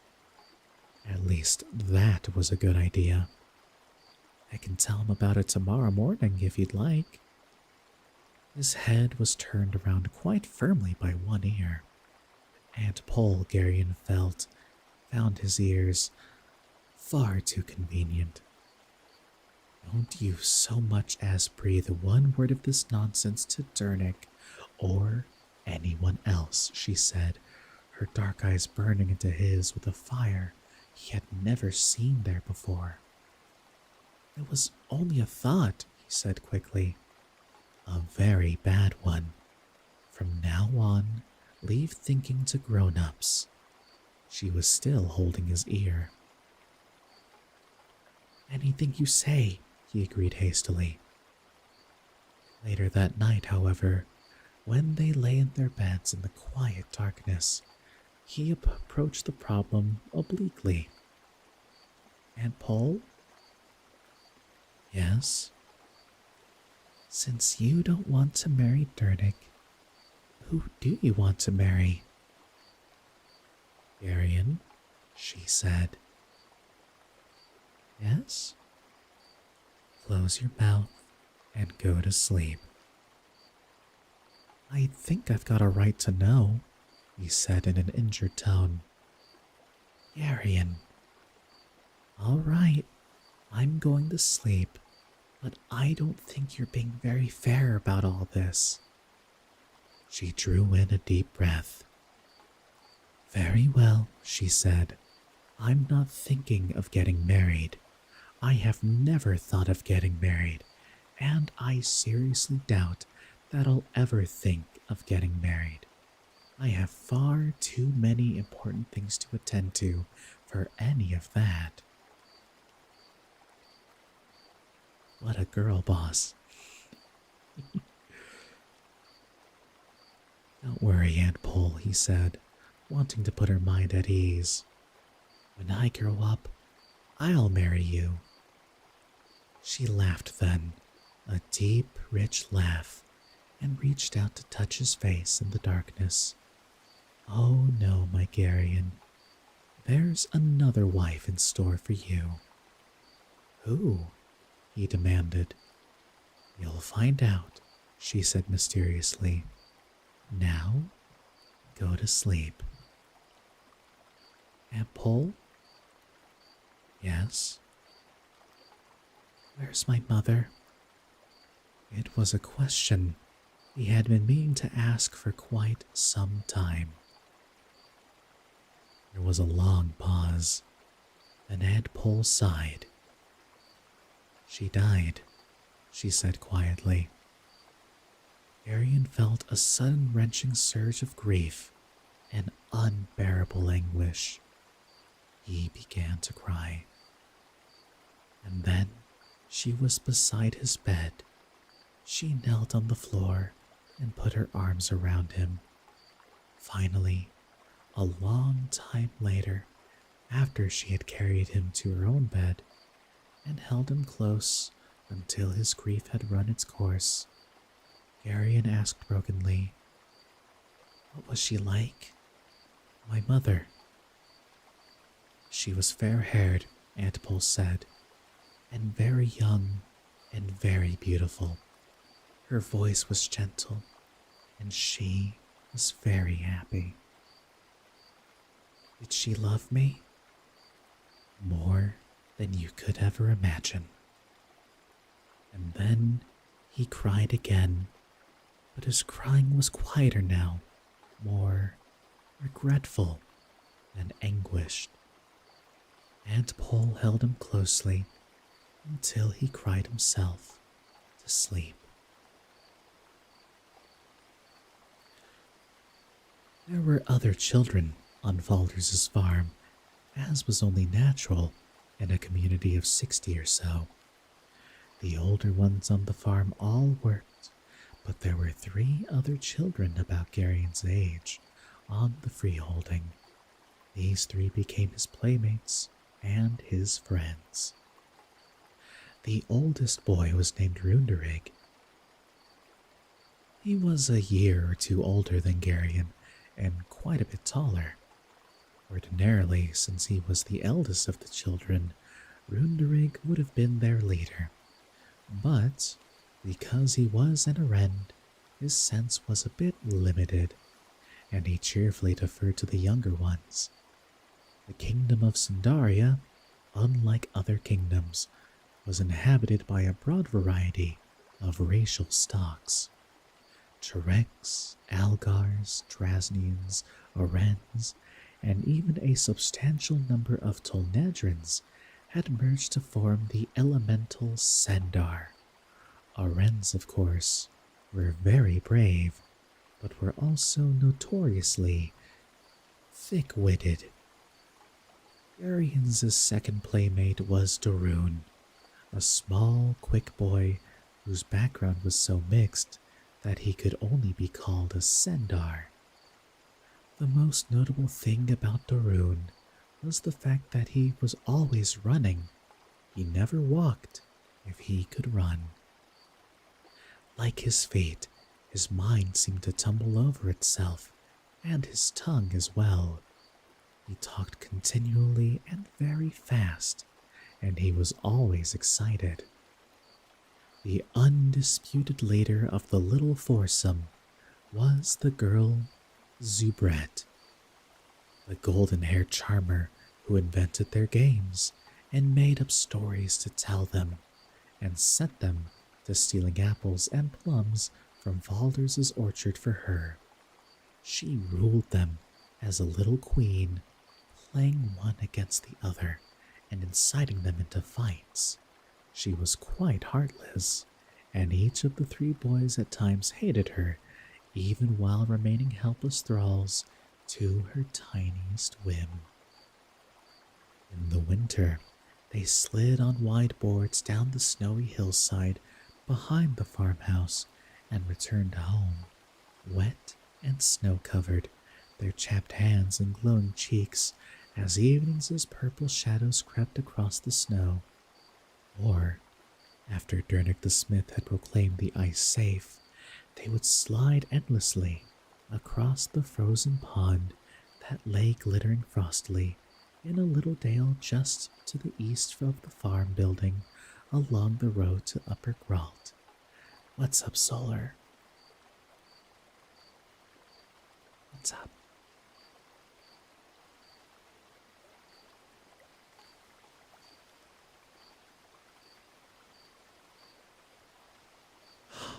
Artwork.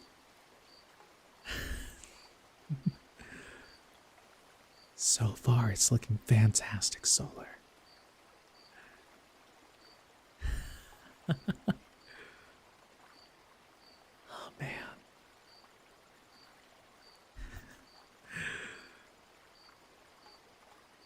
Once again, I don't know what I do to deserve this, but thank you.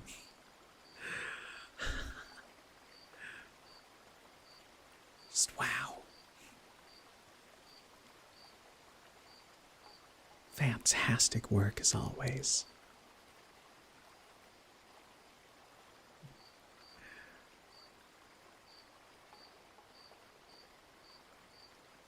Oh wow, that's gonna be super amazing when you're done. Unless you're done with it now, in which case, already amazing. It's been a hot minute since you've drawn men, which is fair. I think the last one you drew was a Pikmin. Or in between then. I'm not sure. You should share more art. We always love to see it.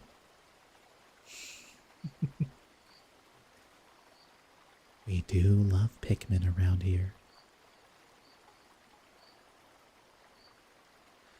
And if the weather was too cold, or on toward spring when the rains and the warm winds had made their snow slushy and the pond unsafe, they would gather in the hay barn and leap by the hour from the loft into the soft hay beneath, filling their air with chaff and their noses with dust that smelled of summer.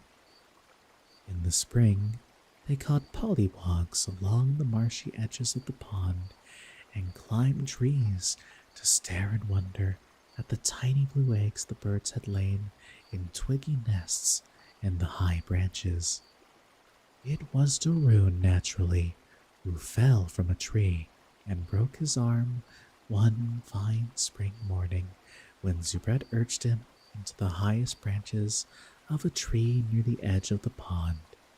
Since Runderig stood helplessly gaping at his injured friend, and Zubret had run away almost before he hit the ground, it fell to Garion to make certain necessary decisions. Gravely, he considered the situation for a few moments, his young face seriously intent beneath his shock of sandy hair. The arm was obviously broken, and Darun, pale and frightened, bit his lip to keep from crying. Let me tell you, a broken arm is no joke. Been there, done that.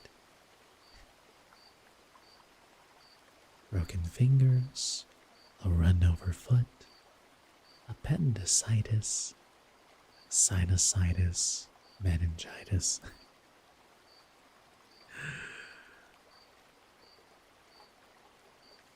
A broken heart because Solar keeps going. I'm kidding, you're fine. Goodness gracious.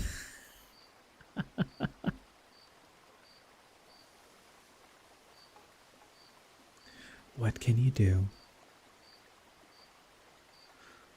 A movement caught Garion's eye, and he glanced up quickly. There, Solar. There. I'm not saying nothing. Green Apple, you have such cute little emotes.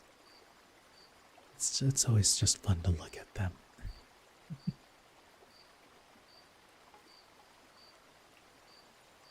A movement caught Garion's eye, and he glanced up quickly. A man in a dark cloak sat astride a large black horse, not far away, watching intently. Cute little monkey.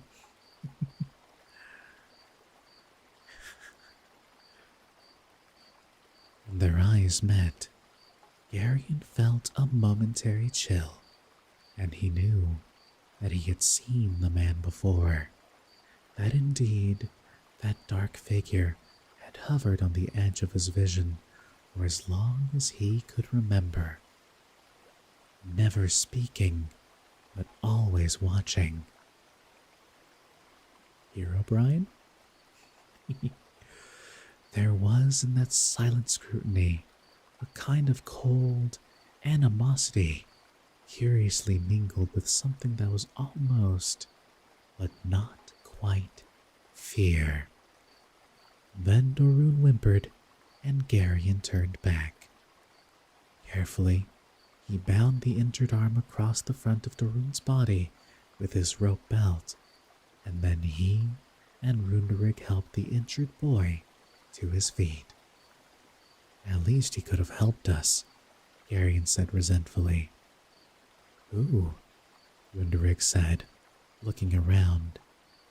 Garion turned to point at the dark-cloaked man, but the rider was gone. Ochida. I didn't see anyone, Runderig said. It hurts, said Darun. Don't worry, Garion said. Aunt Pole can fix it.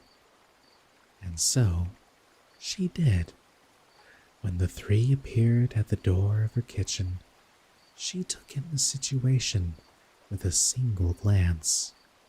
Bring him over here, she told them, her voice not even excited. She set the pale and violently trembling boy on a stool near one of the ovens and mixed a tea of several herbs taken from earthenware jars on a high shelf in the back of one of her pantries. Drink this, she instructed Darun, handing him a steaming mug. Will it make my arm well? Darun asked, suspiciously eyeing the evil-smelling brew. Just drink it, she ordered, laying out some of splints and linen strips. Ugh, it tastes awful, Darun said, making a face. It's supposed to, she told him. Drink it all. I don't think I want any more, he said. Very well, she said. She pushed back the splints and took down a long, very sharp knife from a hook on the wall. What are you going to do with that? He demanded shakily. Since you don't want to take the medicine, she said blandly, I guess it'll have to come off. Off? Darun squeaked, his eyes bulging. Yes, Solar. I'm always down to know of the important things.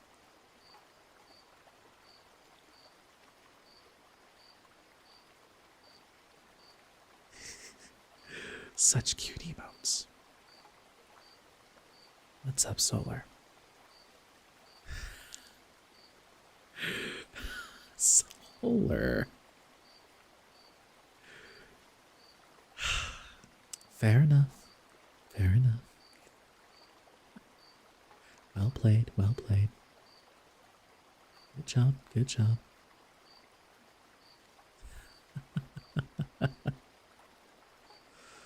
Oh, you.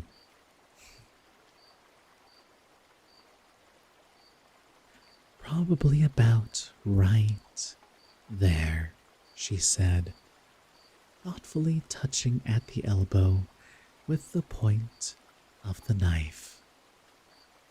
Tears coming to his eyes, Darun gulped down the rest of the liquid, and a few minutes later, he was nodding, almost drowsing, on his stool. He screamed once, though, when Aunt Pole set the broken bone, but after the arm had been wrapped and splinted, he drowsed again. Aunt Pole spoke briefly with the boy's frightened mother, and then had Dernick carry him up to bed. Yep, that's what she said. Well done, Solar. Terrible. You wouldn't really have cut off his arm, Garion said. Aunt Pole looked at him, her expression unchanging. Oh, she said, and he was no longer sure. Yeah, we have the sword, we have violence. Reminds you of Bleach? Yeah, and most fanciful of all, a fun little button.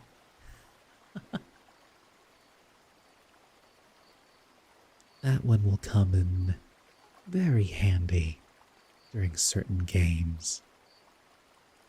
Don't worry about it, you'll be just fine. I promise.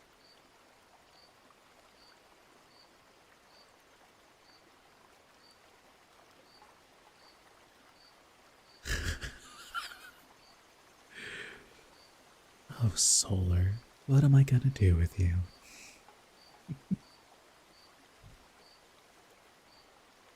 I think I'd like to have a word with Miss Zubret now, she said then.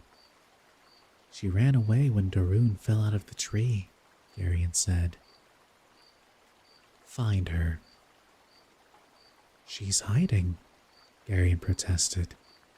She always hides when something goes wrong. I wouldn't know where to look for her.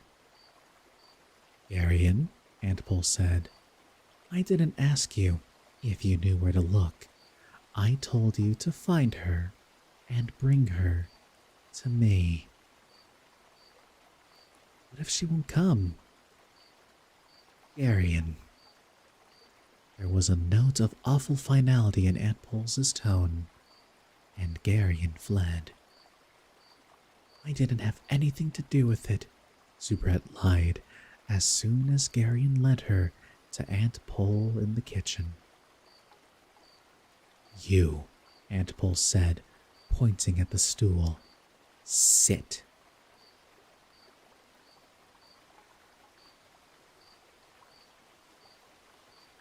What?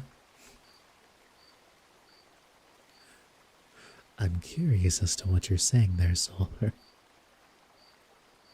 Oh, I see now.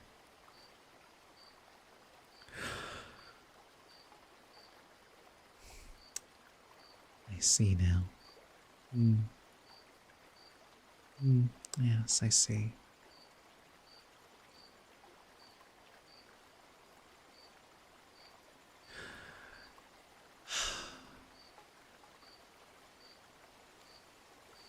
Anyways,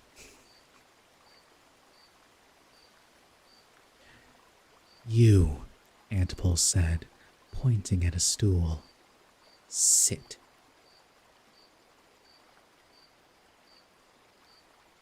Man, like Sid is honestly pretty cute. Not the both of you. Oh well.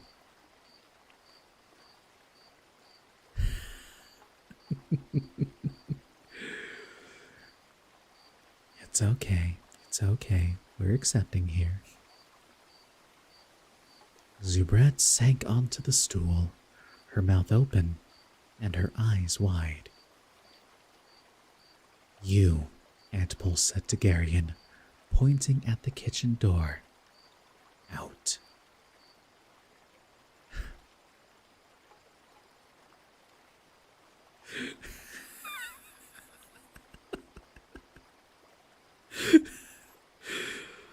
Oh, Chad, you're so wild sometimes. Goodness gracious. Wow.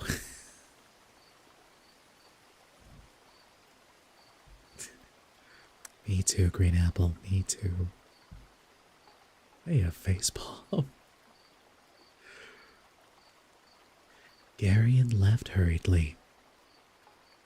10 minutes later, a sobbing little girl stumbled out of the kitchen. Aunt Pole stood in the doorway, looking after her, with eyes as hard as ice.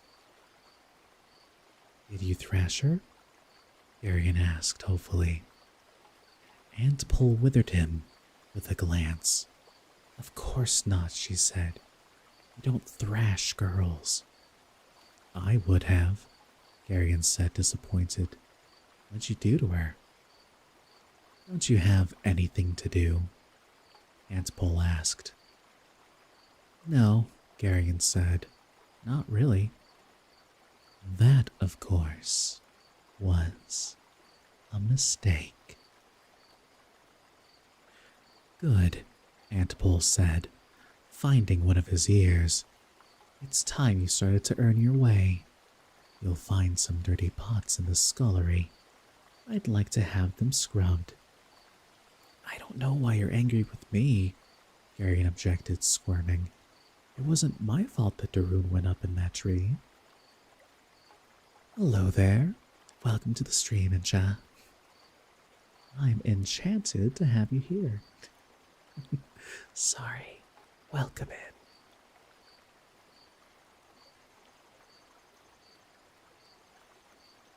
The scullery, Garion, she said. Now. The rest of that spring and the early part of the summer were quiet. Darun, of course, could not play until his arm was mended, and Zubret had been so shaken by whatever it was that Aunt Pole had said to her that she avoided the two other boys. Arian was left with only Runderig to play with, and Runderig was not bright enough to be much fun.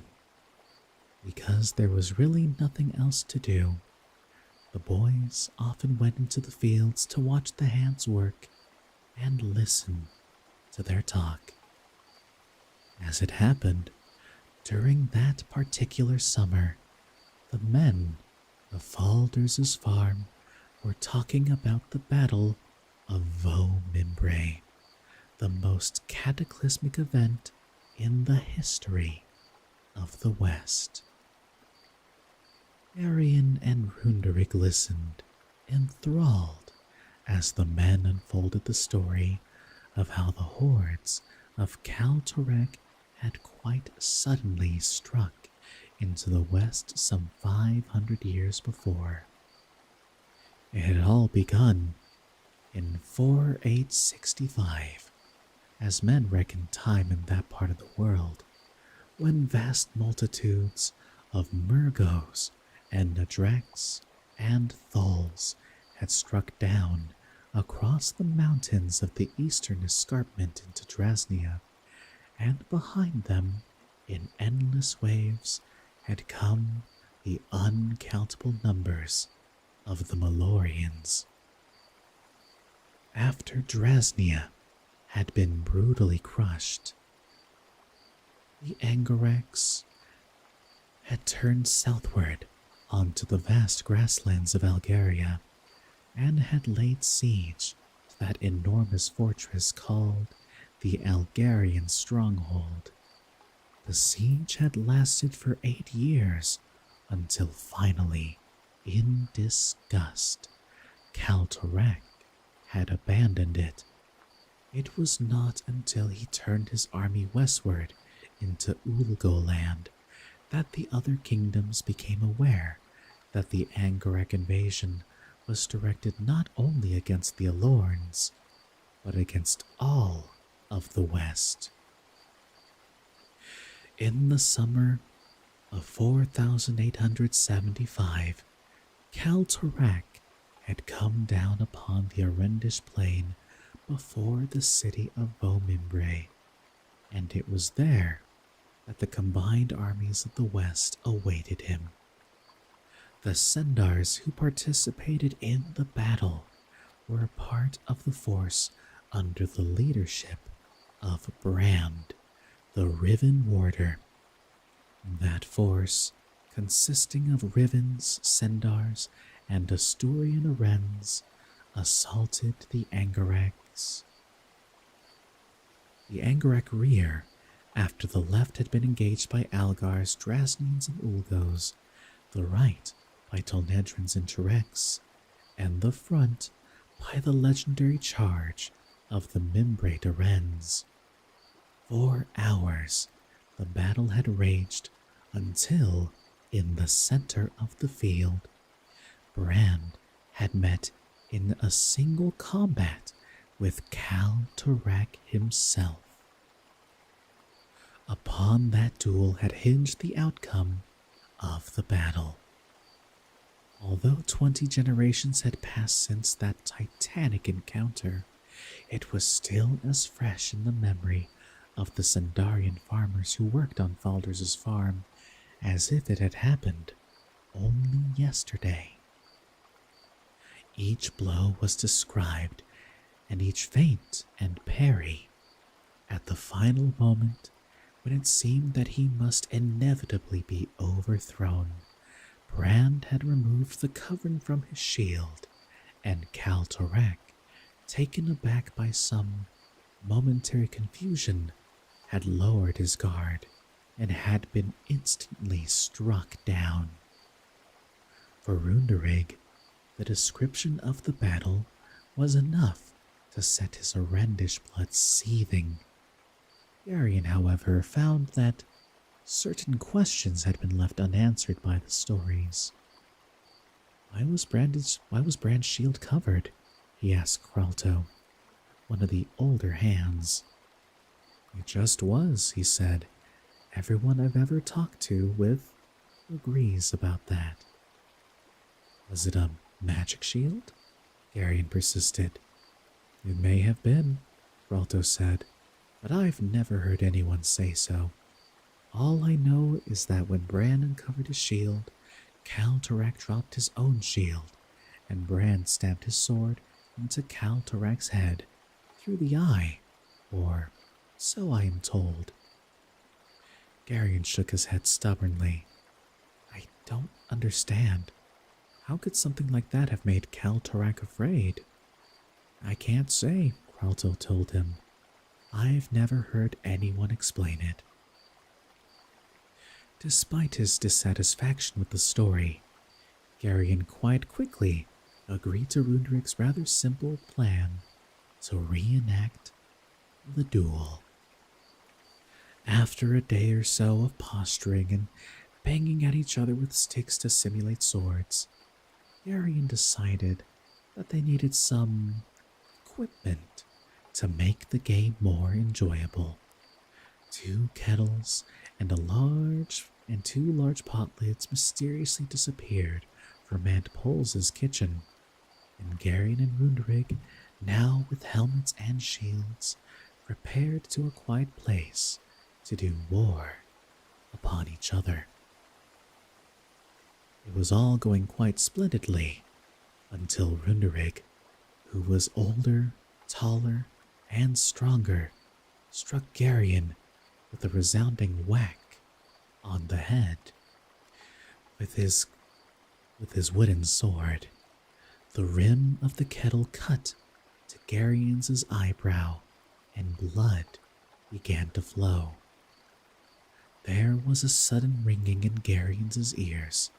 A kind of boiling exultation surged up in his veins as he rose to his feet from the ground. He never knew quite afterward what happened. He had only sketchy memories of shouting defiance at Kaltorek in words which sprang to his lips and which even he did not understand. Runderig's familiar and somewhat foolish face was replaced by something hideously maimed and ugly. In a fury, Garion struck at that face again and again with fire seething in his brain. And then it was over. Poor Runderig lay at his feet, beaten senseless by the enraged attack. Garion was horrified at what he had done, but at the same time, there was the fiery taste of victory in his mouth. Later in the kitchen, where all injuries on the farm were routinely taken, Aunt Pole tended their wounds with only minimal comments about them. Runderig seemed not to be seriously hurt, though in his face had begun to swell and turn purple in several places, and he had difficulty focusing his eyes at first. Yeah, Solar? Something you want to explain to the class? I'm not trying to blep. Stop making me blep. There. Oh boy. A few cold cloths on his head and one of Aunt Pole's potions quickly restored him. The cut on Garion's brow, however, required a bit more attention. Shy, huh? That's okay. I'm being silly, that's all. She had Dernick hold the boy down, and then she took needle and thread and sewed up the cut as calmly as she would have repaired a rip in a sleeve, all while ignoring the howls from her patient. All in all, she seemed much more concerned about the dented kettles and battered pot lids than about the war wounds of the two boys. When it was over, Garion had a headache and was taken up to bed. Oh, hi, Carmen. Good to see you. Isn't Cassian great? Well, thank you for thinking so. Yeah, I'm still alive. I did say there was plenty to read today. I think I'm almost done with this chapter, though.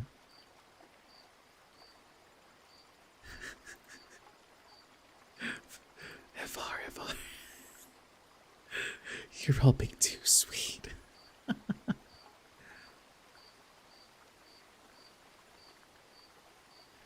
At least I beat Cal Tarak, he told Aunt Pole, somewhat drowsily. She looked at him sharply. Where did you hear about Tarak? She demanded. It's Cal Tarak, Aunt Pole, Garion explained patiently. Answer me. The farmers were telling stories, old Kralto and the others, about Brand and Omimbre and Cal Tarak and all the rest. That's what Runderig and I were playing. I was Brand and he was Cal Tarak. I didn't get to uncover my shield, though. Runderig hit me on the head before we got that far. I want you to listen to me, Garion, Aunt Pole said. And I want you to listen carefully. You are never to speak the name of Tarak again. ASMR triggers after. It has been a long time since I've done that. I suppose I should give that a try, huh? I'm scared, but I'll do it.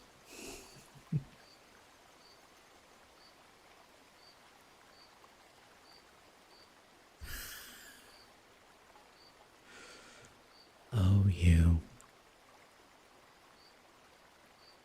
It's Cal Tarak, Aunt Pole, Garion explained again. Not just Tarak. Then she hit him, which she had never done before. The slap across his mouth surprised him more than it hurt, for she did not hit very hard. You will never speak the name of Tarak again. Never. She said, This is important, Garion. Your safety depends on it. I want your promise.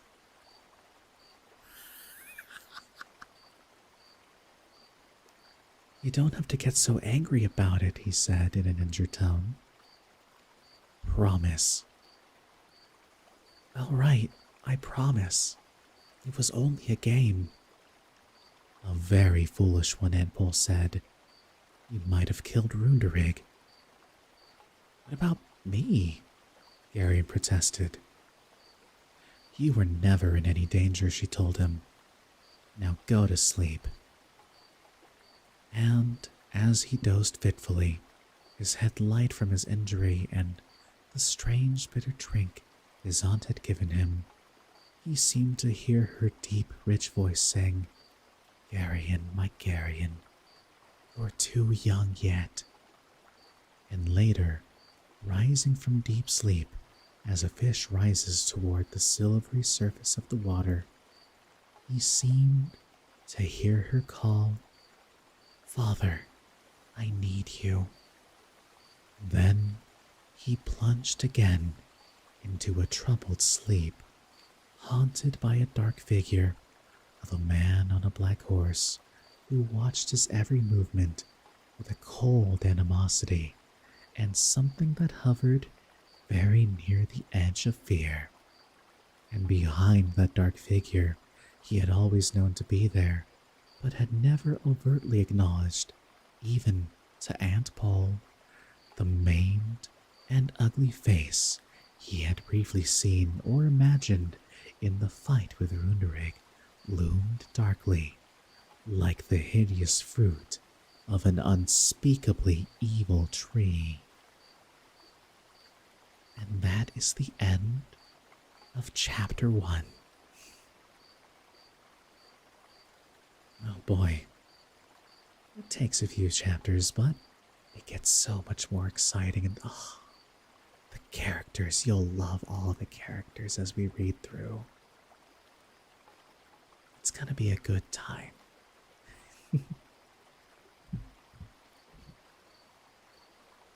Alright, I have a little bit longer to go, but I'm gonna go ahead and be right back really quickly. I'm gonna drink some water and then pull out the other microphone and try some ASMR triggers. Alright, be right back.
everyone.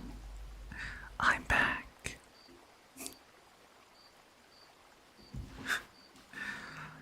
Thank you.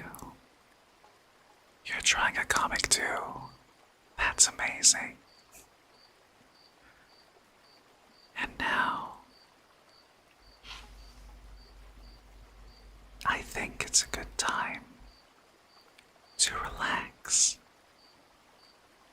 Close your eyes and get the rest you so deserve. I'm proud of you all, working so hard.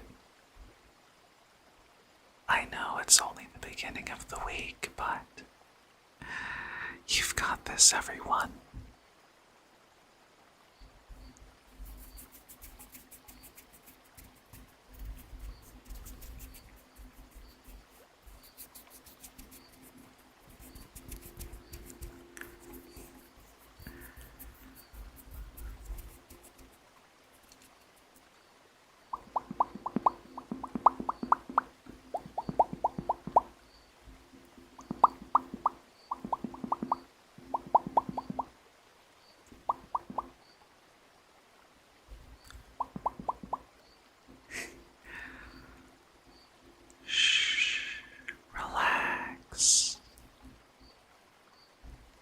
Keep those eyes closed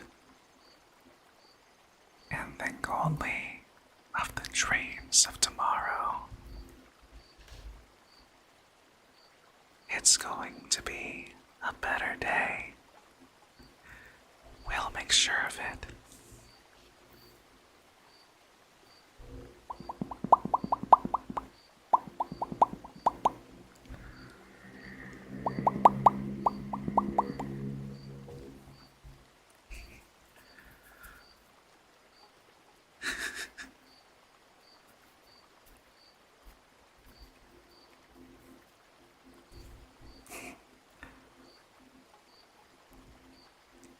Careful, Solar.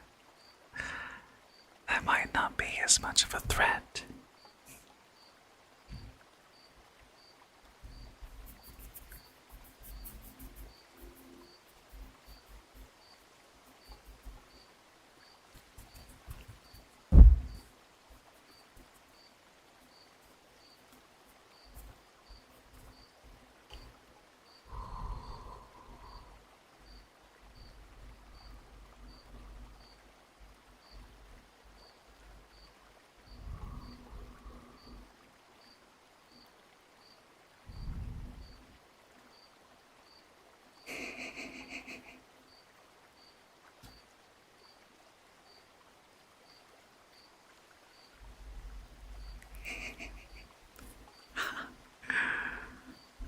How close?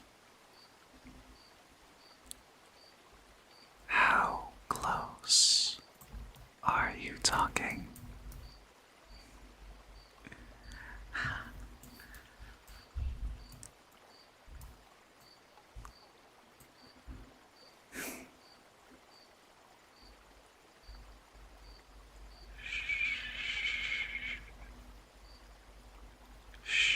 It's okay. Relax. Close those eyes. Sink into the sounds.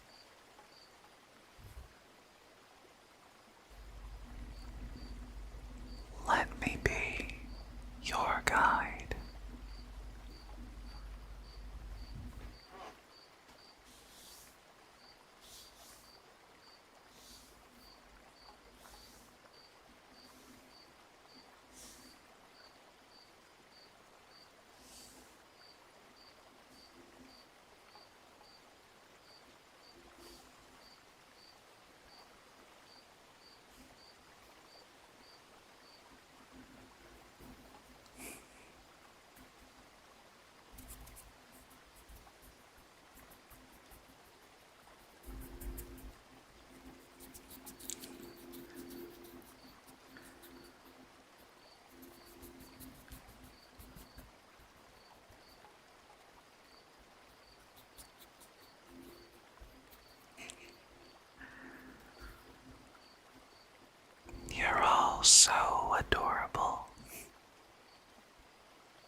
this is to your liking,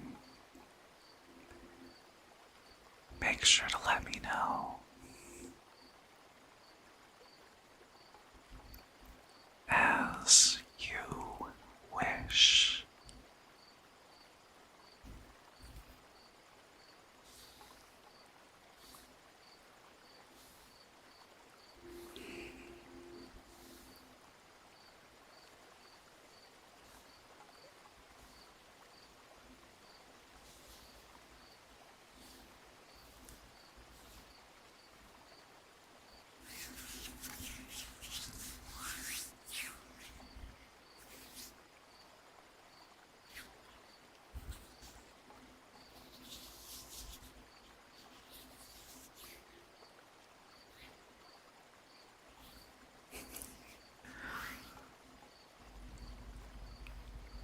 It's nice to notice just how soft my hands are.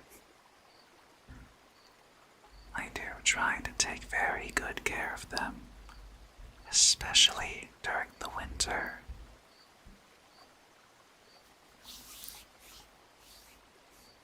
It'll be good to keep them nice and warm.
What's up, Solar? What do you mean by real?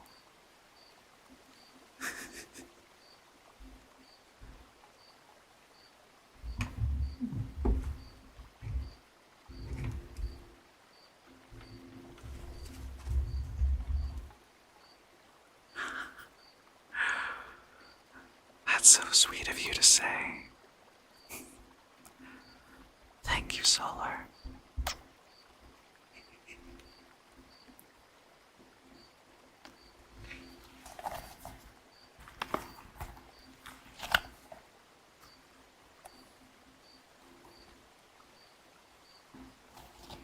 I've been trying to learn from a few different streams. Different sounds I can use to stimulate and relax.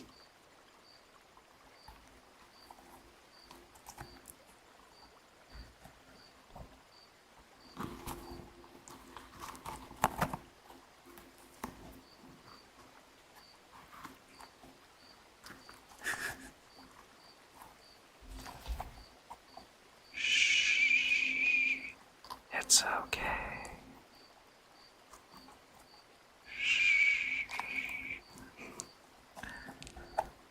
Relax. Relax.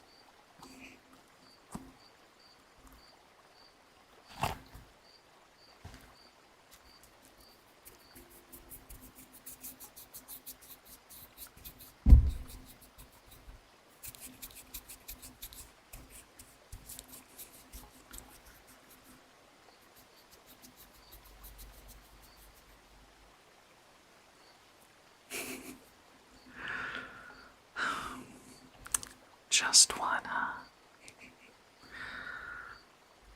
Well, since you all have been so good tonight,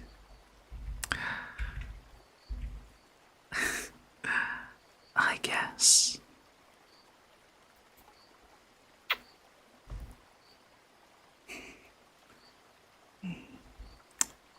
you another.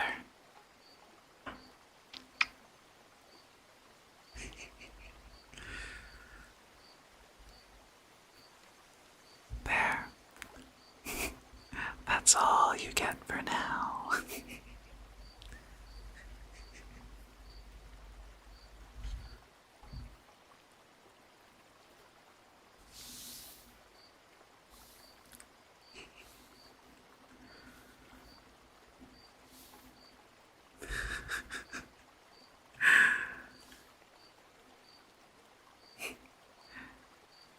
You're welcome.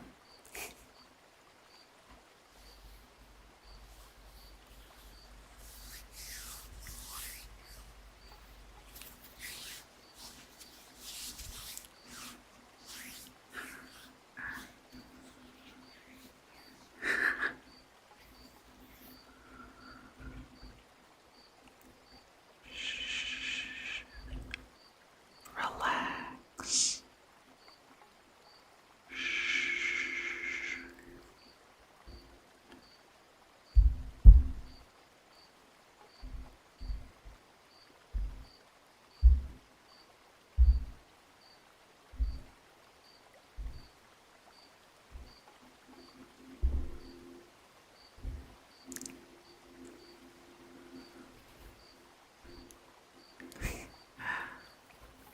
I hope you all have very, very sweet dreams tonight.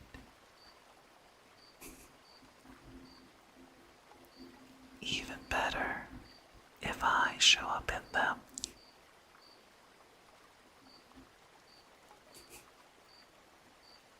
Because at least then,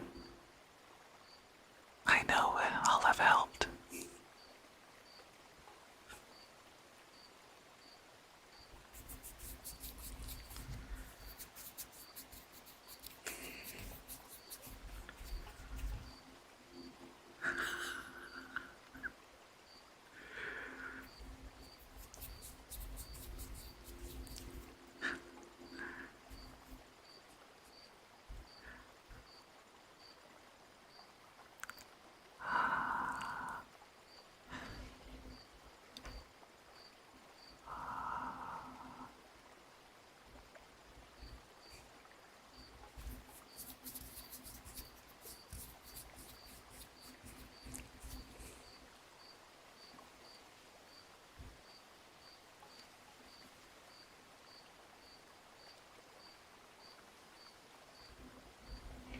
Now, whatever gave you that idea?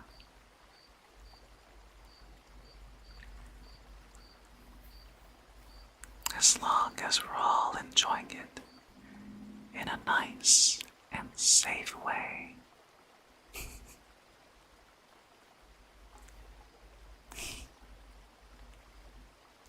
As long as we all have some fun.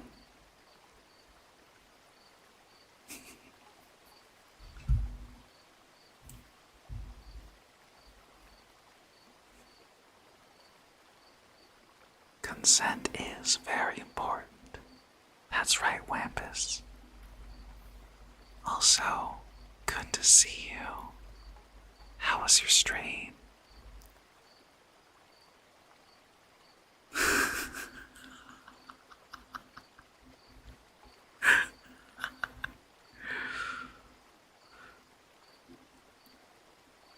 You're still streaming. Well, that's very, very good to know.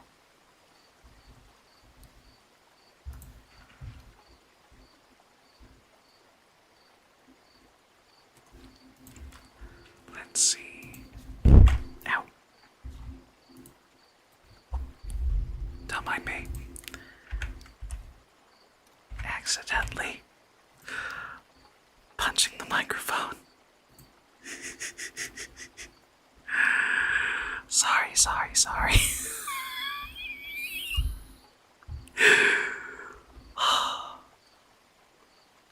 Sorry, dear. I'm sorry. Let's kiss those ears better. There, that's my penance. I'm sorry.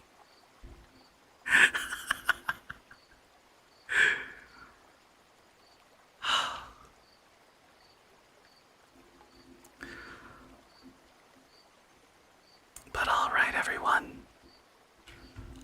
I think, minus punching the mic right there, I'd like to call today a complete success. Thank you everyone so much for being here, for lurking, for chatting, for following. Thank you so much for making tonight fantastic. I will see you all next time. More stories, more games.